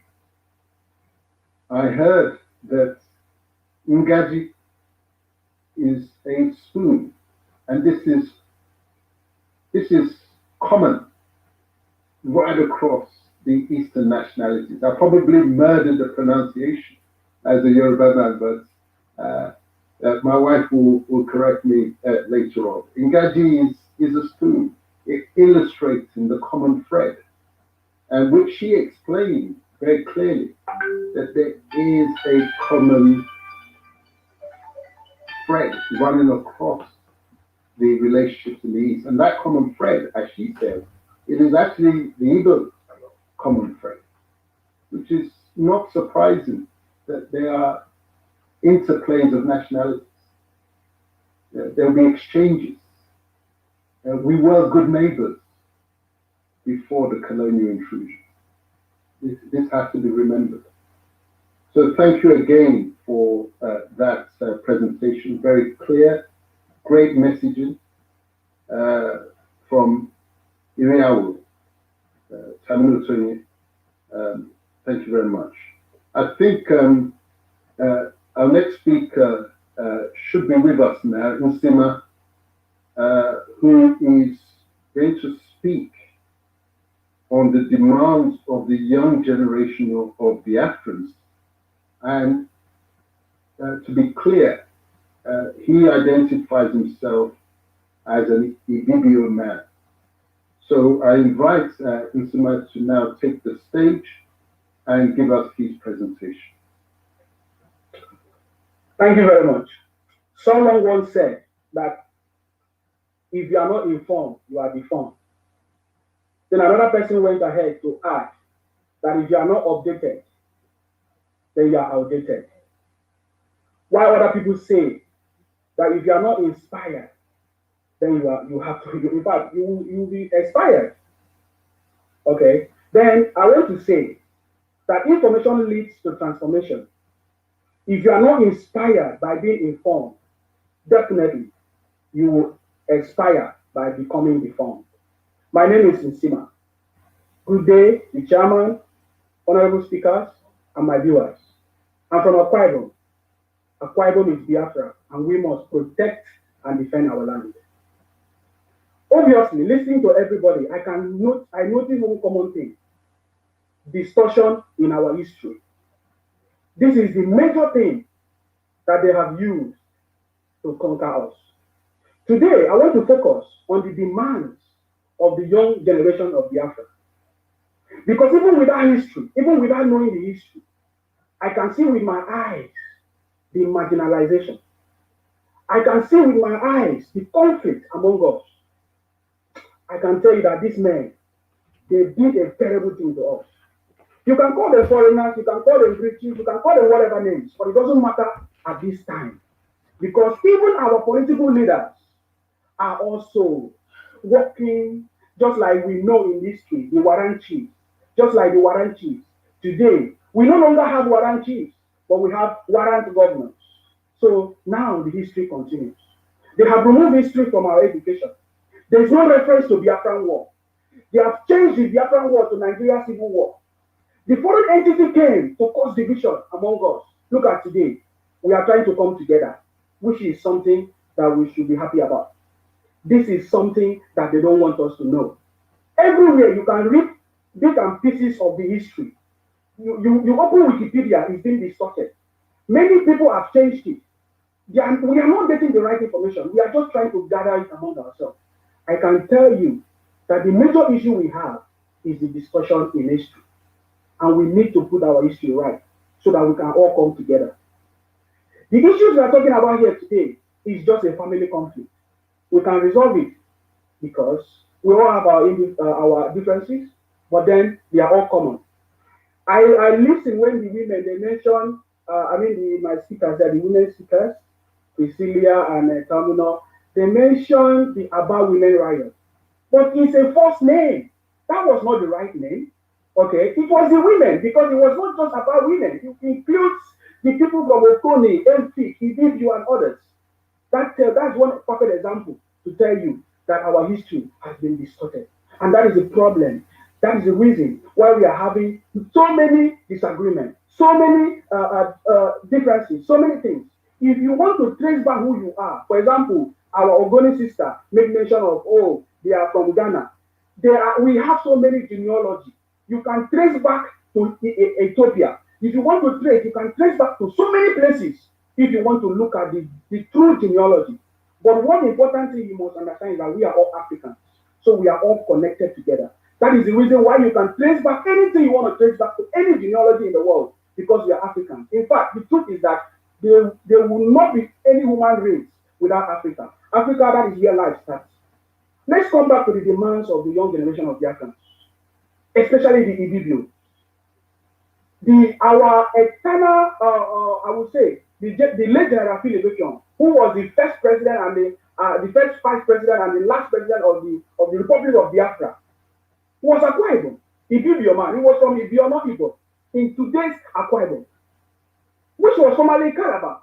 And Calabar was not the original name, it was Akwa. But all these things are embedded in the history that have been distorted. That is why today we are still, without me knowing this history, I can see with my eyes, as a young generation of Biafra, that things is not okay. I am from Akwa Ibom in particular. We are even one of the highest producer of oil, which is the major source of income for Nigeria today. But yet, my people are scattered everywhere all over the world. We are boys, we have been used as house boys and house girls. What is the problem? What is the problem? It is because we do not have leaders who are ready to solve in fact, the interests of the people. They have become the warrant governors. Okay? In fact, many people have come, even the Yorubas and every other people, they have, especially the Yorubas and the Igbos, I will call it, the southern Nigeria, have tried to solve the issue currently that we see in Nigeria through restructuring, resource control, and all of that. But few people continue to say that they are the owners of Nigeria, that they don't want to let go. They want to continue to live because they have been handed over power to them. You know, power was handed over to them by the foreigners, or British people, or whatever you call it. Okay, our demand is very clear and simple. We want our freedom. And because we are civilized people, democratically cultured people, right from our origin, even before the colonial masters, we want a referendum so that all of us can peacefully decide where we want to belong. Just like our Ogoni sisters say, okay, maybe they are not Biafrans. If they choose, because they have the right to choose whoever they want to be. But through a referendum, we can have our choice. Our voices will be heard. This is, our demand is very clear. We want nothing or less. Because, you know why? It's over 60 years. Nothing has changed. The story continues. We still have the same leaders who, even before I was born, the current president, General Muhammad Buhari, was the head of state even before I was born. Today he's still our president. When will I ever have a chance? When will I ever get to that place? Okay, even as I'm from one of the important location, I would say region in Nigeria today, but when will I ever have a chance to that position, to that post? Will my people ever have enough food to eat with the current situation, with the current setting that we find ourselves? That is why we can continue to say that the only thing that we need now is a referendum. There are lots of things that we might mention. The Biafran War is not in the history of Nigeria. They don't even make reference to it. I can tell you that even today, the Nigerian government is cracking down on the people trying to remember the heroes of the Biafran War. Why? It's because they don't see us as important part of this failed state, which in no doubt all the world, everybody in the world knows about it, and Nigeria is a failed state. They don't see us as important people. We have been marginalized. The resources is being generated from my place, Akwa Ibom, and any other places, and then it's being taken to somewhere else, and they share it among ourselves. There is nobody in Akwa Ibom, a common person in Akwa Ibom that benefits of this of resource that we have in our land. So I cannot continue to listen to intellectuals, so-called intellectuals, professors or people of high caliber of education that have no solution, practical solution for my people, yet continue to tell us that, oh, it will be better one day, restructuring will be this, but I can tell you, it will never be better because now I'm over 30 years old. I'm already getting old, and Buhari is still in office. His age has been distorted. So many things have happened. Okay, let me go back to my people. Who is a Biafra? Who is in or Biafra? Who is in or who is out? It's obvious that we are all brothers and sisters. That is why we can feel that sense of belonging. But because history has been distorted, that is why we have different misunderstandings. But we can come to the table and discuss this because it's a family issue. Every family has problems, but it can be resolved if properly resolved. Thank you so much. Thank you, Nsema, for that brilliant and powerful presentation. Really encapsulated by the statement of the very obvious that's staring us in the face. That Buhari was president before he was born. He's now 30 years of age. And here he is again with another term. And Nsema asks, when will it be my turn? He said that if you're not informed, you are deformed. But our comfort is that it is not a permanent deformation or deformation. It's curable. So what we don't know that's causing us to be deformed because we're uninformed is a form of deformity that's within our hands to correct. He said that they've distorted our history in order to conquer us. That is part of the deformed condition that we're all in. Deliberate distortion of history. And it is our responsibility to straighten that leg, straighten that arm by teaching ourselves and sharing knowledge. He mentioned how they've taken history off the syllabus, not to teach us and our children our history. What responsible state does that to their people? But again, it's in our hands. If they won't teach history because they want to keep us where we are, down where we are, then it is within our power to learn history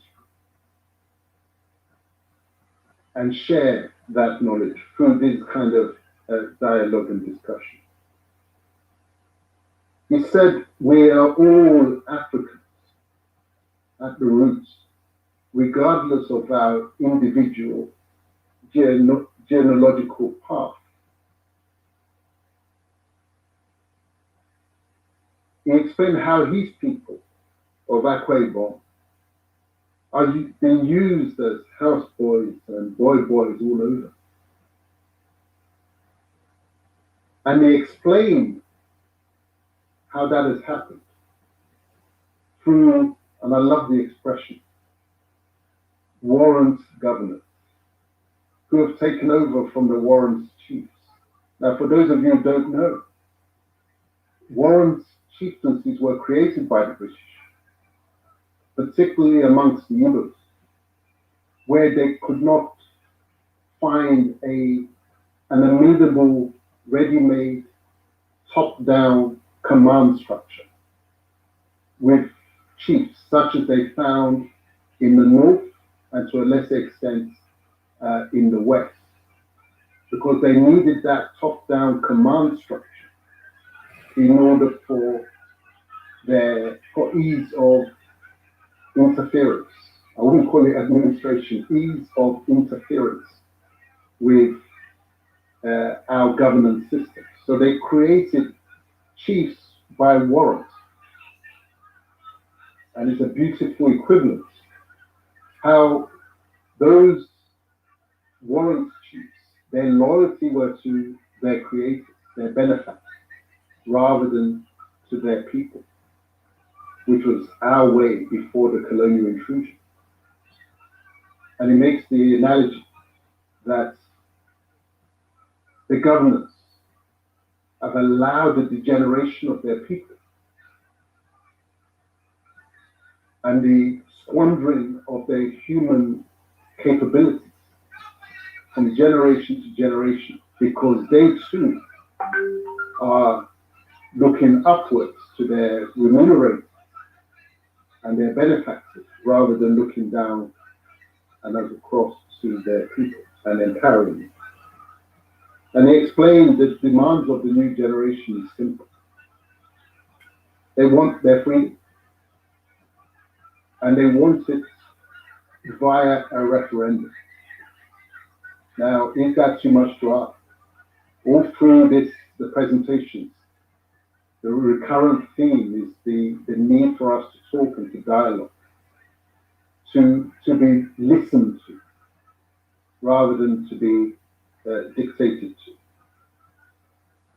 So, Nsema, thank you for that very insightful presentation.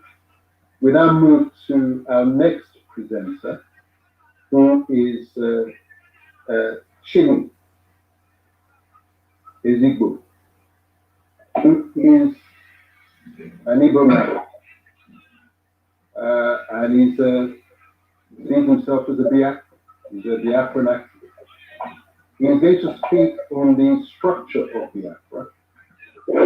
What should the structure of Biafra look like in order to ensure that no ethnic nationality is marginalized in the new republic? Over to you, Chin. Thank you very much, Dele. Thank you to all our speakers, and you've all spoken well. I just wanted to touch on Biafra as an entity before now going into what Biafra should look like when it becomes a free nation. So, contrary to popular opinion that Biafra started in 1967 with the declaration of Biafra by James Ojukwu. I know, of course, it will have been touched on by earlier speakers, but I will also read an excerpt from the Presbyterian Church of Nigeria and how it came about. So, very quickly, the Presbyterian Church of Nigeria was founded by United Presbyterian Church of Scotland missionaries led by the Reverend Pope Masterson Waddell on the invitation of King Eyo Honesty II and King Eyamba V. The missionaries arrived in Calabar and founded the first Presbyterian church at Freetown in 1846. From Calabar, the church began to grow. In 1858, the Presbyterian Church of Biafra was formed. This was over 100 years before the Declaration of Biafra in 1967. And then so 1858, Presbyterian Church of Biafra was formed. The Synod of Biafra formed in 1921, Synod of Biafra. The church developed rapidly. When the Presbyterian Church of Biafra was established with the Synod as the highest court, the church became independent. The Presbyterian Church of Biafra became the Presbyterian Church in Eastern Nigeria in 1952. And in 1960, the Presbyterian Church of Nigeria was born. So, and some people might say, well, Biafra was is just referring to the Bight of Biafra and not necessarily to the region. But actually, you can see that there was that progression of the Presbyterian Church of Biafra becoming the Presbyterian Church of Eastern Nigeria, even before Southern Nigeria was created in 1900. And also, if you listen carefully to what I read out, you will hear nowhere that Igbo people were consulted on whether we wanted to be a part of the Presbyterian Church of Biafra and grouped into Biafra.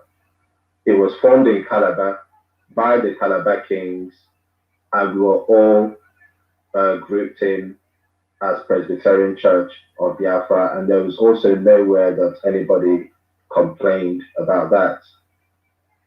When we were about to declare when Ojukwu came back from Aburi, and it seemed like Gowon was going to manage on what had been agreed in at Aburi, the Ojukwu called for a meeting of the Eastern Assembly and had asked everybody, what next? What do we do next? And in that meeting, every single lawmaker representing the 20 districts of Biafra was represented, along with some of the key kings, the key chiefs of Biafra. They were all there, they were all represented, and eventually they took a group, there was a vote, and they unanimously voted for the declaration of a breakaway for Ojukwu to take the East out of Nigeria. And incidentally, it was actually an Ijaw man by the name of Frank Opigo who went back again to what the Calabar Kings had done in 1858 and reminded Ojukwu that we are Biafrans, so let us name this new country Biafra. So we're going back again. Now, some of us that have spoken have used the terminology, minorities. And in the Biafran nation, or, the Biafran way of looking at things, we do not believe that anybody is a minority. Nobody is a minority. The Ijaws are not minority. The Ogonis are not minority. Ethics are not minority. Igbos are not minority. You cannot go to another man's land and become a majority there. Even if Igbos have a population of 40 million or whatsoever, that's in Igbo land, in the indigenous land. But when an Igbo man leaves Enugu and moves into Ogoni land, it becomes a minority within Ogoni land, because the land is owned by Ogoni people. So we do not believe that any group of Biafrans are minorities. We are all equal partners in within Biafra. And in order to ensure that that is the case, because it's easier said than done. Words are sweet and it all sounds great, but there's always the human factor. There's always the human factor. We have to be mindful of that. And that's why Biafrans are looking at a Dubai model. We have the UAE. And within the UAE, you have, Dubai, you have Abu Dhabi. And these I don't know what to call them, whether they're nations or tribes or whatever, but they're almost autonomous. I never hear anyone say, oh, I'm going to the UAE next weekend. You'd hear them say, I'm going to Dubai, I'm going to Abu Dhabi, because, for instance, Dubai has its own airline, UAE has its own airline, and they're really growing at their own pace. There are about 7 kingdoms, but they're all growing at their own pace.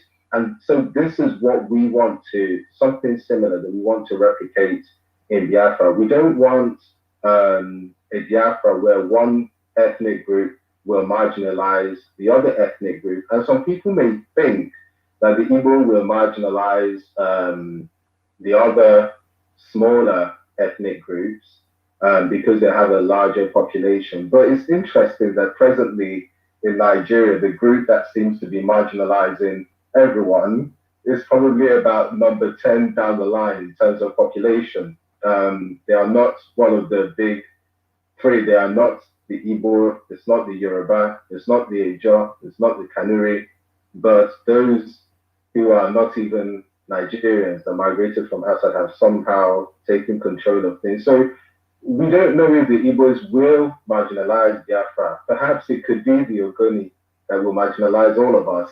Perhaps it could be the Idibio, we don't know.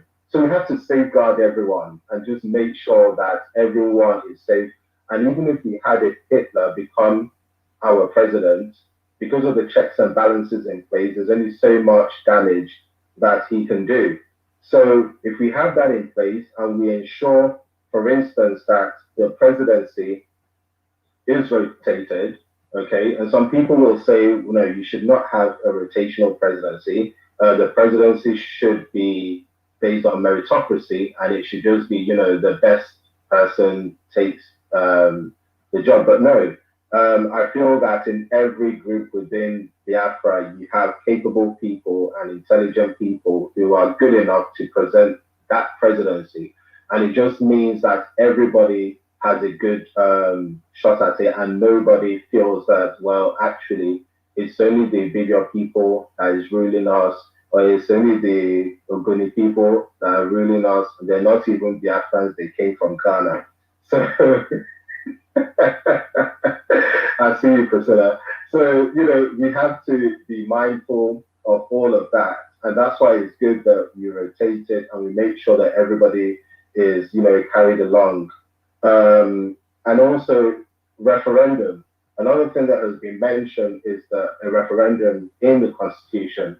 So if we have a referendum in our Constitution, and it says quite clearly that every 25 years, any group that wants to leave would have the right to have a referendum and decide what it wants to do with it, so, whether they want to remain or leave. When it's there written in the Constitution, it then means that people, whoever is in power, understands that if you maltreat people, right, they will leave. They will leave, and that just means that people will respect each other better. We come into the element of resource control. Resource control is a very important matter, and I believe that it should be 100% resource control for all the communities, and then of course they will pay tax to the central government, tax of perhaps a 17%, 20%, whatever the tax rate is at the time, but 100% of your resources. And we cannot afford lazy regions in this country. Everybody has resources, so we have to get up and do something. So, and then what will bind us together will be military and foreign services. And now to conclude, I would like to say that may the souls of all those who fought and died during the Biafran War, being that it is now the 29th of 29th of May, and we'll be having our sit at home tomorrow, may their souls of our gallant heroes and all those who are starved to death rest in perfect peace. We love them and we miss them, and we will get that thing that they wanted eventually. Thank you very much. Amen to that prayer, and thank you for that presentation, Chili. When we were putting this conference together, there were some people who were saying, you're allowing IPOB people to speak, but does that not go to illustrate the importance of allowing people to speak, rather than prejudging and assuming that you know? It is good to talk. An intelligent mind will always be ready to listen. It doesn't matter how unpleasant what you may find what they have to say. Respond not with emotion, but with reason. We heard Biafra did not start in 1967. That identity, that label, it was not started by the Igbos. It was actually started, if anybody's to be, in inverted commas, blamed, it started 100 years before by the missionaries. The Presbyterian Church of Biafra was created not by Igbos, it was created in Calabar by, in my assessment, the British missionaries, but it was not an Igbo project. interestingly, it was said that the Igbos were not consulted in being groups under that label. It's a point that needs to be taken on board. It cannot be escaped. It was done by the people of Calabar, he said. And it was an Ijaw man, Frank Okigbo, who reminded Ojukwu of what had been done by the missionaries when the proclamation, and it was an agreed proclamation, we've heard again, when the proclamation of Biafra, when they were looking for an identity, a name for what was to be the new republic and independent entity, that was the name. He explained that the Biafrans, or IPOP, do not believe any nationalities are minorities. That you cannot go into another man's land and become a majority in that person's land. That every nationality within the East is a nationality, and that includes the Igbos, each one equal to the other. That we are all equal partners within the area, the space that is called Biafra. We might use the expression, the geographical expression called Biafra, just like Nigeria is referred to as a geographical expression. He explained that the vision for Biafra is modeled on what we see in the United Arab Emirates, with Dubai having its own identity and alongside Abu Dhabi and other such members of the UAE, the Emirates. Such is a loose union with each of the nationalities having their unique and enjoying their unique identity and self-expression. He pointed out that the irony about concerns that simply by virtue of the numbers of the Igbos relative to the other Eastern nationalities, the concern that that would be a recipe for domination, and point out the irony that it is a minority ethnic group, the Fulani, who are marginalizing majority ethnic groups, if one uses it in terms of numbers. So numbers do not necessarily dictate who will marginalize and who will be marginalized. That the important thing is to have checks and balances within the relationship arrangement to guard against the risk of abuses. And in that context, he explained that what is visualized is that every group within the Biafra space that's recognizing that each one of them is capable of leadership. Contrary to what we're seeing on the ground now, where it appears that it's only those who have the Fulani identity are capable and worthy of the high ground, as it were. That recognizing that everybody has a capacity to lead, and that will be accommodated by a rotational arrangement. And then finally, what I picked up was that he said that any constitutional arrangement for that area would have and incorporate a right to lead, because if that right exists within the constitutional arrangement, then there's less of likelihood of abuse. Once you know that there's a pathway for departure. It's like in a marriage, if everybody knows that the abused partner knows where the front door is, then you're more likely to treat them fairly and respectfully. It's ironic that Obasanjo, the general, who had 2 terms at the presidency, a bit like Buhari, had 2 bites at the cherry, that he had written in a book titled This Animal Called Man, which he wrote or had written for him before his second reincarnation. had said that any future constitution for Nigeria must contain a right of departure clause. For that very reason, he used the expression of the abused wife and the lesser risk of departure if that right exists. But of course, that lip service, when he got there, he did absolutely nothing about entrenching that right. So, Chini, thank you for that presentation. Extremely well received. We now move to Dr. Gabriel Eke, who is Kalabari and Igbo. And I can share with you a little bit from his biography. He's a specialist general surgeon, an emergency physician, a poet, and the head of strategy for the Locum Doctors Union in the UK.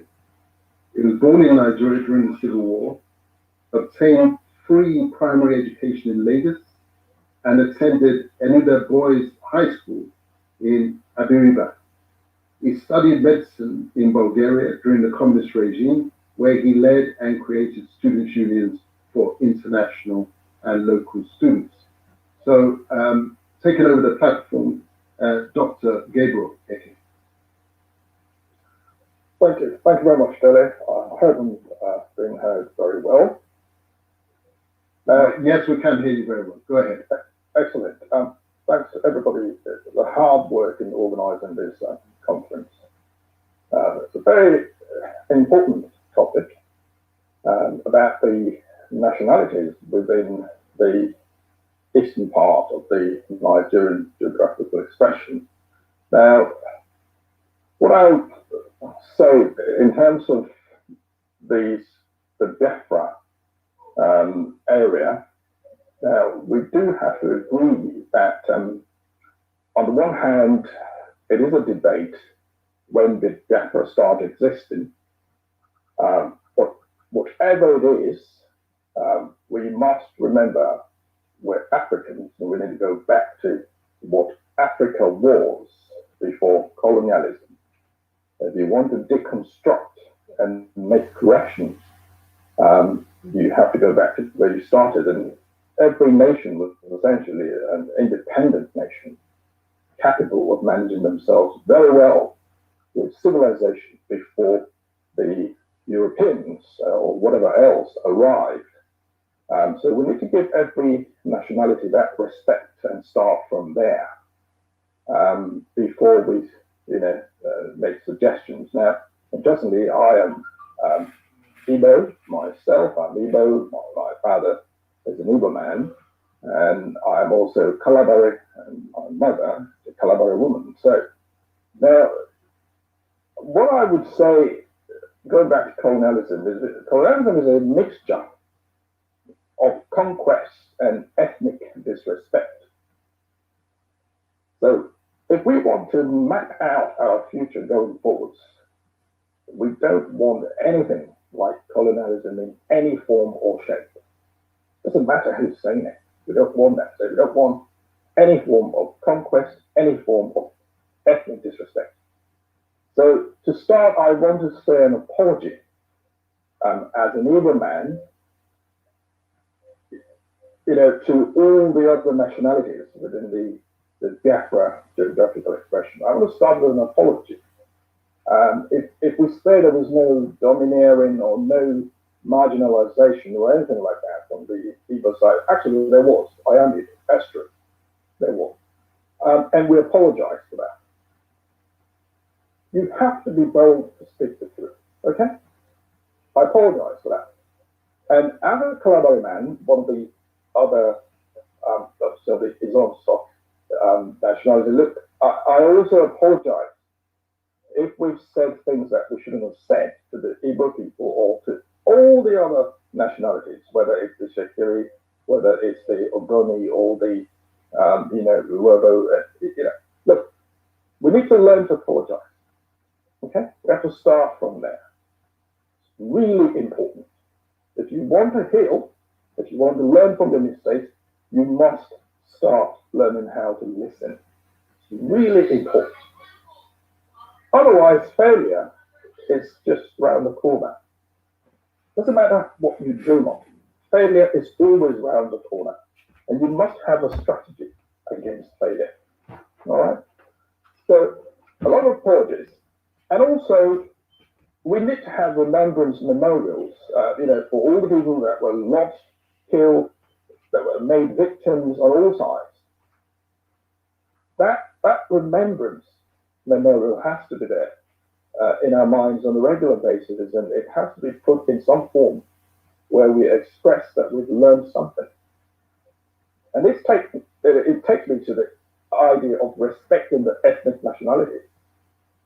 Okay, we need to put it in ourselves to respect every ethnic nationality and say, look, we're trying to learn about your history, we're trying to understand more about you, we want to give you respect for who your ancestors were, or how you managed. If you look back, you see how, not everybody, obviously, not every nation mixed together in the past before colonialism, but some did, and they did greatly, wonderfully before the colonialists arrived. So let's take example from those great collaborations before our time, and not believe that civilization came from Europe. No, when our people were civilized and doing great things, Europe was in turmoil. It was a total mess. If you look at the medieval age, Europe was in a complete mess. All right? And we were a settled people. So let's go back to that respect and learn from it. So it brings me to the big question now. What is the solution going forward for all the ethnic nationalities in that geographical expression? Is it autonomy for the ethnic nationalities, or is it sovereignty? And look, this is a question we need to put to the people. Okay, we need to put it to the people. I have my own ideas, but look, I'm not a nation by myself. I'm not a republic. I'm an individual. And Timothy did touch on some of the things I would say in that regard. And I would think that it would be great if you had like a Biafra union, whereby all the ethnic nationalities are essentially autonomous homelands, autonomous states, having their own governments, all right, and coming in some sort of quota system with rotational template in terms of having a central commission working as an umbrella status, but otherwise every ethnic nationality has to have a sort of safeguard. It needs to have a guarantee that it has been listened to, that it is governing itself. This is what the European racists never wanted to accept, that we, our people, were governing ourselves as nations. And we must not encourage that idea that our people, even if there are 20,000 people, cannot govern themselves. Absolutely they can. Every African nation can govern themselves. Absolutely. The Igbo man does not need any other nation in order to survive. The Igbo man can survive by himself. If you go to the Igbo nation, the Igbo people would sit down as a nation and survive and manage themselves very well. They don't need anybody else to manage. Let's just understand that. That is the truth. Okay? The Yoruba man, the Yoruba woman, the Yoruba nation does not need the Ishakiri to survive. That is the truth. You have been surviving for thousands of years, for hundreds and hundreds of years. You can survive. Okay? So let's have an arrangement that allows the people to speak up for themselves, so that we can see people having confidence in whatever we're trying to do. Not speaking on behalf of them, let them speak for themselves. Let's start that process. And what the Fatherland Group is doing, getting people into discussions like this, is really wonderful. Let's take it up. Let's listen carefully to one another.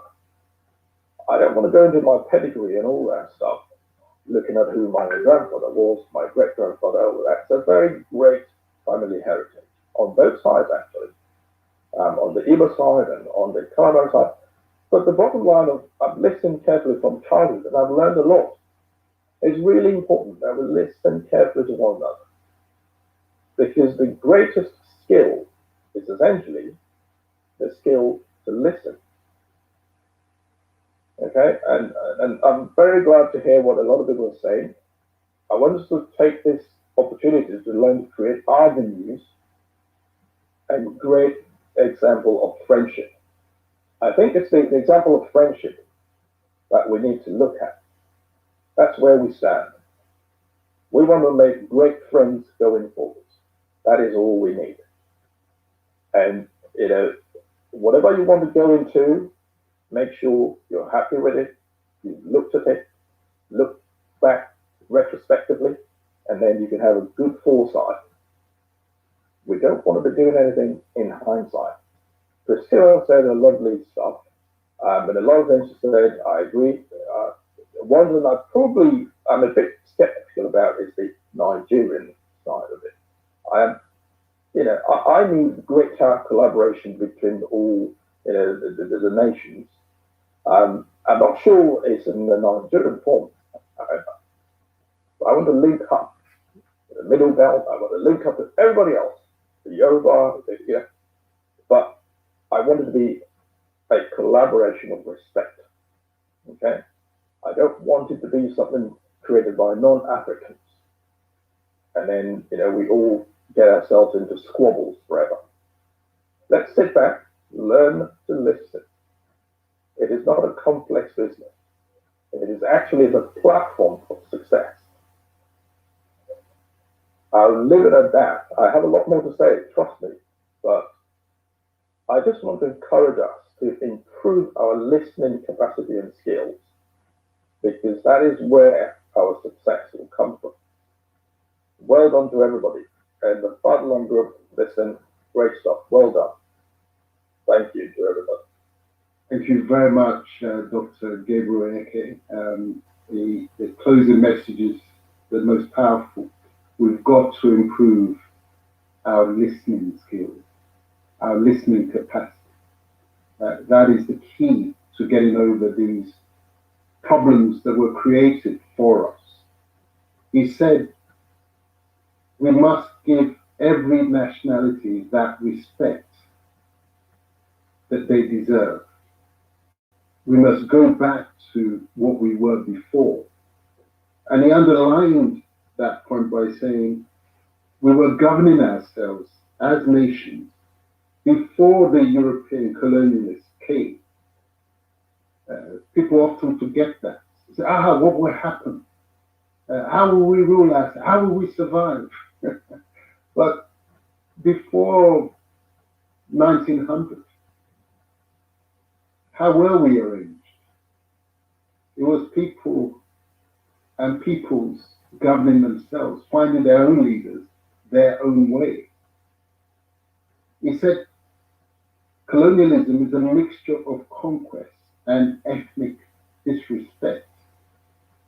And going forward, as we rebuild, because undoubtedly this thing has crashed, as we rebuild, we must eschew those instincts, those terrible instincts of conquest and ethnic disrespect. He said that he wears two identities proudly. He's an Igbo man, and he's also Calabari. He said, as an Igbo man, he apologized for the manifestations of the quest for domination shown towards other ethnic nationalities in the East. But beautifully and symmetrically, as a Calabari man, the other side of him, he apologized to the Igbos for what his people and other, I dare say, smaller nationalities. In fact, let me stay away from the word small, because when we're in the context of relationship between nations, it is not numbers, but the entity. So other nationalities of the East. An apology to what they did and said to the US. Because undoubtedly, in the midst of war, as I touched on earlier, it's naive to think it was all one way. It is ignorance to assume that those who were benefiting from that conflict were not actually actively fanning the flames one against the other, sponsoring what they call in these days false flag operations, where one will wear the uniform of the other side and carry out these acts in order to poison the relationship. He said we need remembrance memorials for all we lost on both sides, because it was our collective loss. We need those memorials to show that we've learned something. He reminded us that when our people were doing great things in our homeland, for ourselves, by ourselves, before the Europeans came in, it was they who were in that uncivilized, barbaric state of mass warfare and killing of each other. I remind people that in my new book, A Slave Ship Called Jesus, that it was because of European experience accumulated and acquired from bloody wars, 100 years wars, 30 years wars. It was that experience, very recent experience, with innovations in the art of killing that enabled them to walk in and do what they did, from the slave trade right through to colonization. Yet the narrative was spun that we were the barbarians. What they actually exported to us was barbarism. This is why when you look at the state of the land now, it resembles the state of Europe at the time of that first interaction. He said that the issue for our people is a choice between autonomy and sovereignty. Sovereignty, we're a freestanding nation, each and every one of us that were thrown into the sack of amalgamation. Autonomy, we're together, we have something resembling Nigeria, but one that respects each and every ethnic group. He said within the Biafran space that what he envisages is autonomous states having their own governments with a central commission. I mean, that very much resonates with the alternative constitution, the constitution for a restructured Nigeria, because everybody keeps saying, what restructuring? Most of those talking about restructuring do not know what it means. So they're all coming up with their different interpretations. Some say go back to 1963. Well, what does that mean? 1963 was a colonial arrangement. It wasn't an arrangement that we decided for ourselves without external interference. 1963 still had central control and exclusive control of the army and the police, rather than our peoples policing themselves. 1963 still had northern majority control of the National Assembly. So what is going back to 1963? That's going back to a colonial arrangement. The Fatherland Alternative Constitution, or at least the one that we've adopted, is on the Fatherland website.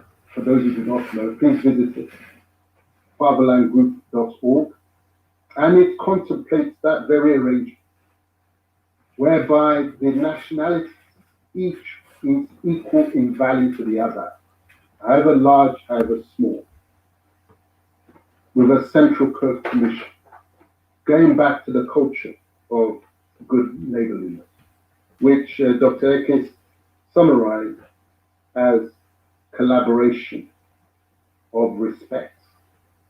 Dr. Ekes, thank you very much for that presentation. We now move to a presentation by the son of a great man, and he himself his greatness is coming through. This is Professor Philip Effiong Jr., who is Ibibio, but also, as he is now very keen to remind us, also Ikai Igbo. He is the son of Philip Effiong, who was the first vice president and the second president of the now defunct Republic of Biafra during the Nigerian Civil War of 1967 to 1970. He's an associate professor at Michigan State University. Philip has been teaching at the college for over 20 years and holds a PhD in drama from the University of Wisconsin at Madison in the United States. He's currently a professor of theater studies at Michigan State University, also in the United States. Prior to joining Michigan State University in 2017, Philip taught courses in the humanities at various Nigerian, Ghanaian, and American universities. In addition to a book on African American drama, his articles on the humanities appear in various journals and encyclopedias. Besides teaching, Philip has carried out writing projects for non-profit and governmental organizations as a consultant. He is also the fifth child, the son of Philip Effiong Sr. Please welcome Professor Philip Effiong Jr. Thank you so much, Dele. Good morning, good afternoon, and good evening, depending on where you're signing in from. I appreciate the opportunity to speak at this virtual conference organized by the Fatherland Group, which addresses the theme Biafra and the Eastern Nationalities. My presentation, which I title Invisible Boundaries, argues that the divisive cultural and political boundaries that exist between ethnic nationalities of Nigeria's former eastern region are inconsequential when viewed against the backdrop of what they share in common and the extensive historical interconnections that have existed between these nationalities. I therefore insist that these boundaries are invisible because they are artificial and can be dismantled. We have historically interacted extensively, learning one another's languages, traded and intermarried, which is why we have a lot in common in terms of our art forms, foods, clothing, dance styles, musical forms, and spiritual practices. And even beyond the former Eastern region, these connections can be found with neighboring areas like parts of the Middle Belt, Delta State, Edo State, and even parts of Cameroon. Now, while conflicts sometimes took place between these groups, fluid boundaries ensured that interactions continued through trade and intermarriage, making it possible for peace to be achieved and sustained. The creation and eventual amalgamation of the southern and northern regions of Nigeria in 1914, which was done by the British to facilitate their desire to exploit and control, generated new boundaries, new territorial obsessions, and new conflicts between ethnic groups. Ethnic nationalities that had experienced autonomy in pre-colonial times were now compelled to compete aggressively under a new system that undermined their ability to control their resources and institutions. The effectiveness of gaining support and control through the creation of boundaries was achieved by General Yakubu Gowon on May the 27th, 1967, when his regime created 12 states, including 3 in the east, which successfully isolated the Igbos. The creation of states in the former Eastern region did not only signal the false impression of restoring autonomy to ethnic groups that viewed themselves as marginalized, but it also branded the Igbos as the prime reason for such marginalization. The result was an atmosphere of uncertainty and suspicion, which is why during the Civil War, many non-Igbos sat on the fence, changed sides, opposed Biafra, or became victims of assaults by Igbos and Biafran soldiers. This internal conflict accelerated Biafra's eventual demise. Tensions between non-Igbos and Igbos in Biafra was such that my father's younger brother, who himself was a Biafran soldier, was almost killed at a vigilante checkpoint, except that Biafran soldiers successfully vouched for his being General Effiong's brother.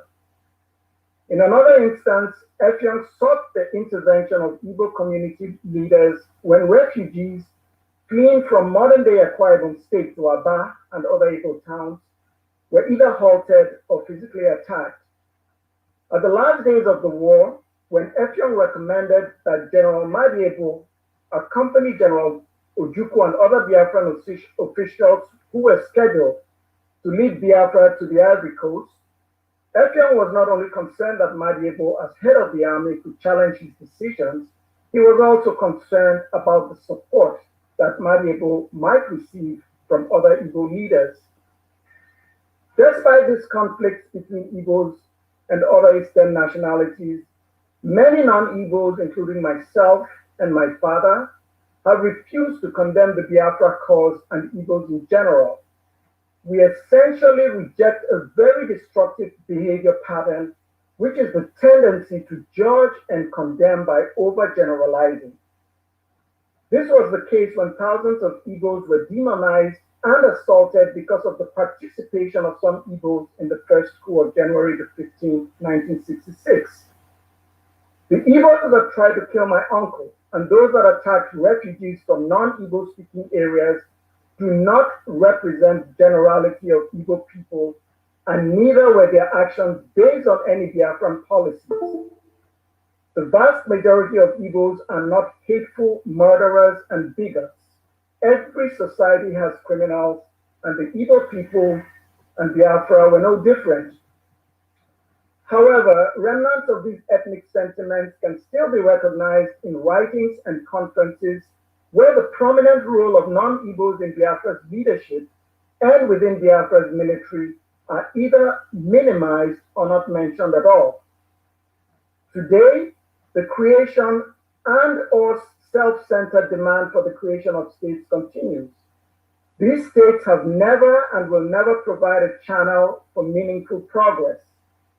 They will only serve to divide us further, will prove to be too small and too powerless against the larger federal government, and will mainly serve the interests of the political and economic elite who occupy these states. I should mention that I have been a beneficiary of the beauty of culture, contact, and interaction. I've lived in different parts of Nigeria, and in my family home, English, Igbo, Ibibio, Pidgin English, and Ikaibo were frequently spoken. My father was born in Aba, and his father spoke substantial Igbo. My grandmother collaborated with other Eastern women to challenge repressive colonial laws in the famous Women's Revolution of 1929. My mother speaks Ibibio, Hausa, Igbo, some Yoruba, Ukwani, and of course English and Pidgin English, while my siblings and I are married to spouses from a range of cultural backgrounds. We can embrace the multicultural and multilingual lifestyle of generations before us by pulling down the superficial political and geographical boundaries that keep us apart. To achieve this, I propose reclaiming our historical and ancestral ties and aggressively pursuing a civics educational curriculum that would expose us to the richness and greatness of other cultures. Harmony and respect are greatly facilitated by the extensive knowledge we have of one another. Otherwise, our relationships remain fragile. We also need to stop seeing ourselves as stereotypical representatives of ethnic identities, but as individuals with unique characteristics and skills. We must stop focusing on our ethnic affinities as a basis for seeking relationships and understand that there are other pathways to building relationships, which may be based, for instance, on similar artistic, scientific, or business interests. The self-seeking culture that has resulted from our tribal loyalties and the ignorance that sustains this culture has to be acknowledged and resisted. This also means discarding the common practice of condemning, dismissing, judging, and attacking those who express ideologies, belief systems, discontentment, and religious views that we either don't understand or that we disagree with. Otherwise, we will continue to experience a growing and disruptive climate of conflict and chaos. Finally, we must not allow ourselves to be manipulated by politicians who aggravate ethnic tensions for personal gain, and remind ourselves that our unity takes precedence over their selfish political ambitions. Except we demolish the hostile and often imaginary boundaries that keep us apart, our disagreements will only get worse and prevent the solidarity that is urgently needed if we are to achieve the equitable redistribution of resources, power, and wealth. Thank you. Thank you very much, Professor Philip Effiong, true son of his father, the military ruler, visionary. He spoke of invisible boundaries, artificial, and therefore they can be dismantled if we want to dismantle. It is all about the will to do the right thing. The talk of it's impossible is nonsense. It spoke of the creation of southern Nigeria and northern Nigeria and the amalgamation which followed. That was an instrument of exploitation of our people and threw us into competition in place of the benign and peaceful coexistence and good neighborliness that characterized our relationships prior to that. We must never lose sight of that. He explained how the creation of 12 states branded the Igbos as the prime threat of domination in the eastern region. He explained how his father's younger brother was almost killed during the war, but for the intervention of Igbos who identified him as Philip Effiong's brother. He said we must reject the tendency to judge by overgeneralization from acts by individual actors, that every society has criminals. I put it always in terms that every society has its mix of the good, the bad, and the ugly. And to deduce and generalize from the acts of the few and take that as the conclusive definition of the majority is a great sin. He pointed out, and this is what I particularly like, that the states, as created, as we know them, will only perpetuate conflict. And why is that true? It is because when you look at the configuration of those states, they are designed just as the country boundaries in Africa were designed at the Berlin Conference. Not to respect the component nationalities, but to violate them. And so you find borders with members of the same ethnic group on either side of our state boundary. We complain about the Berlin Conference and what the Europeans did to us in the mangling of the natural and historic relationships in Africa. But here are values about the value of human life, the role of government, the difference between good and evil. And then came the Biafran War, so-called Biafran War. And as a young student, I can't tell you the agony and the frustration of seeing in the newspapers and on the television that so many people were dying, especially the children. They were dying in numbers. And we came to know that what our government was doing was equipping the Nigerian government, and we now know with just how much weaponry, to go and help them to kill people who were already starving and dying. So there needs to be a proper recognition of that. Abuse is not a big enough word.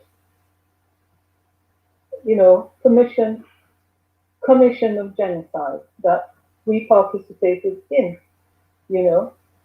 I have to say we because I am one of them by citizenship, if not by ethnicity. So anyway, without further ado, and also bearing in mind what happened at Lekki Tollgate and what's happening daily in Nigeria, where people and children are dying, just like that. I'll now read you my little poem for the children of Biafra, and I must mention the World War I poet Wilfred Owen, who felt similarly moved at the fate of his compatriots and the men who were dying all around him every day in the First World War. He wrote a poem. Mine is kind of, it has echoes of that for those who know that, and I can pass on for those who want to see it, my little compilation of my poem, his poem, and another similar one that I wrote. So here is my poem for the children of Biafra. What recompense for these, dying still as less than cattle? Only the shrill denials of politicians and the futile agony of populations, powerless then and now. Too young ever to vote, schools bombed, girls raped, bodies shrunk with kwashiorkor. Only the darkness and the forest and the insane jet fighters roar. Still, the guardians of the law still kill and move us on in order to protect the politicians from ever being wrong. That's it.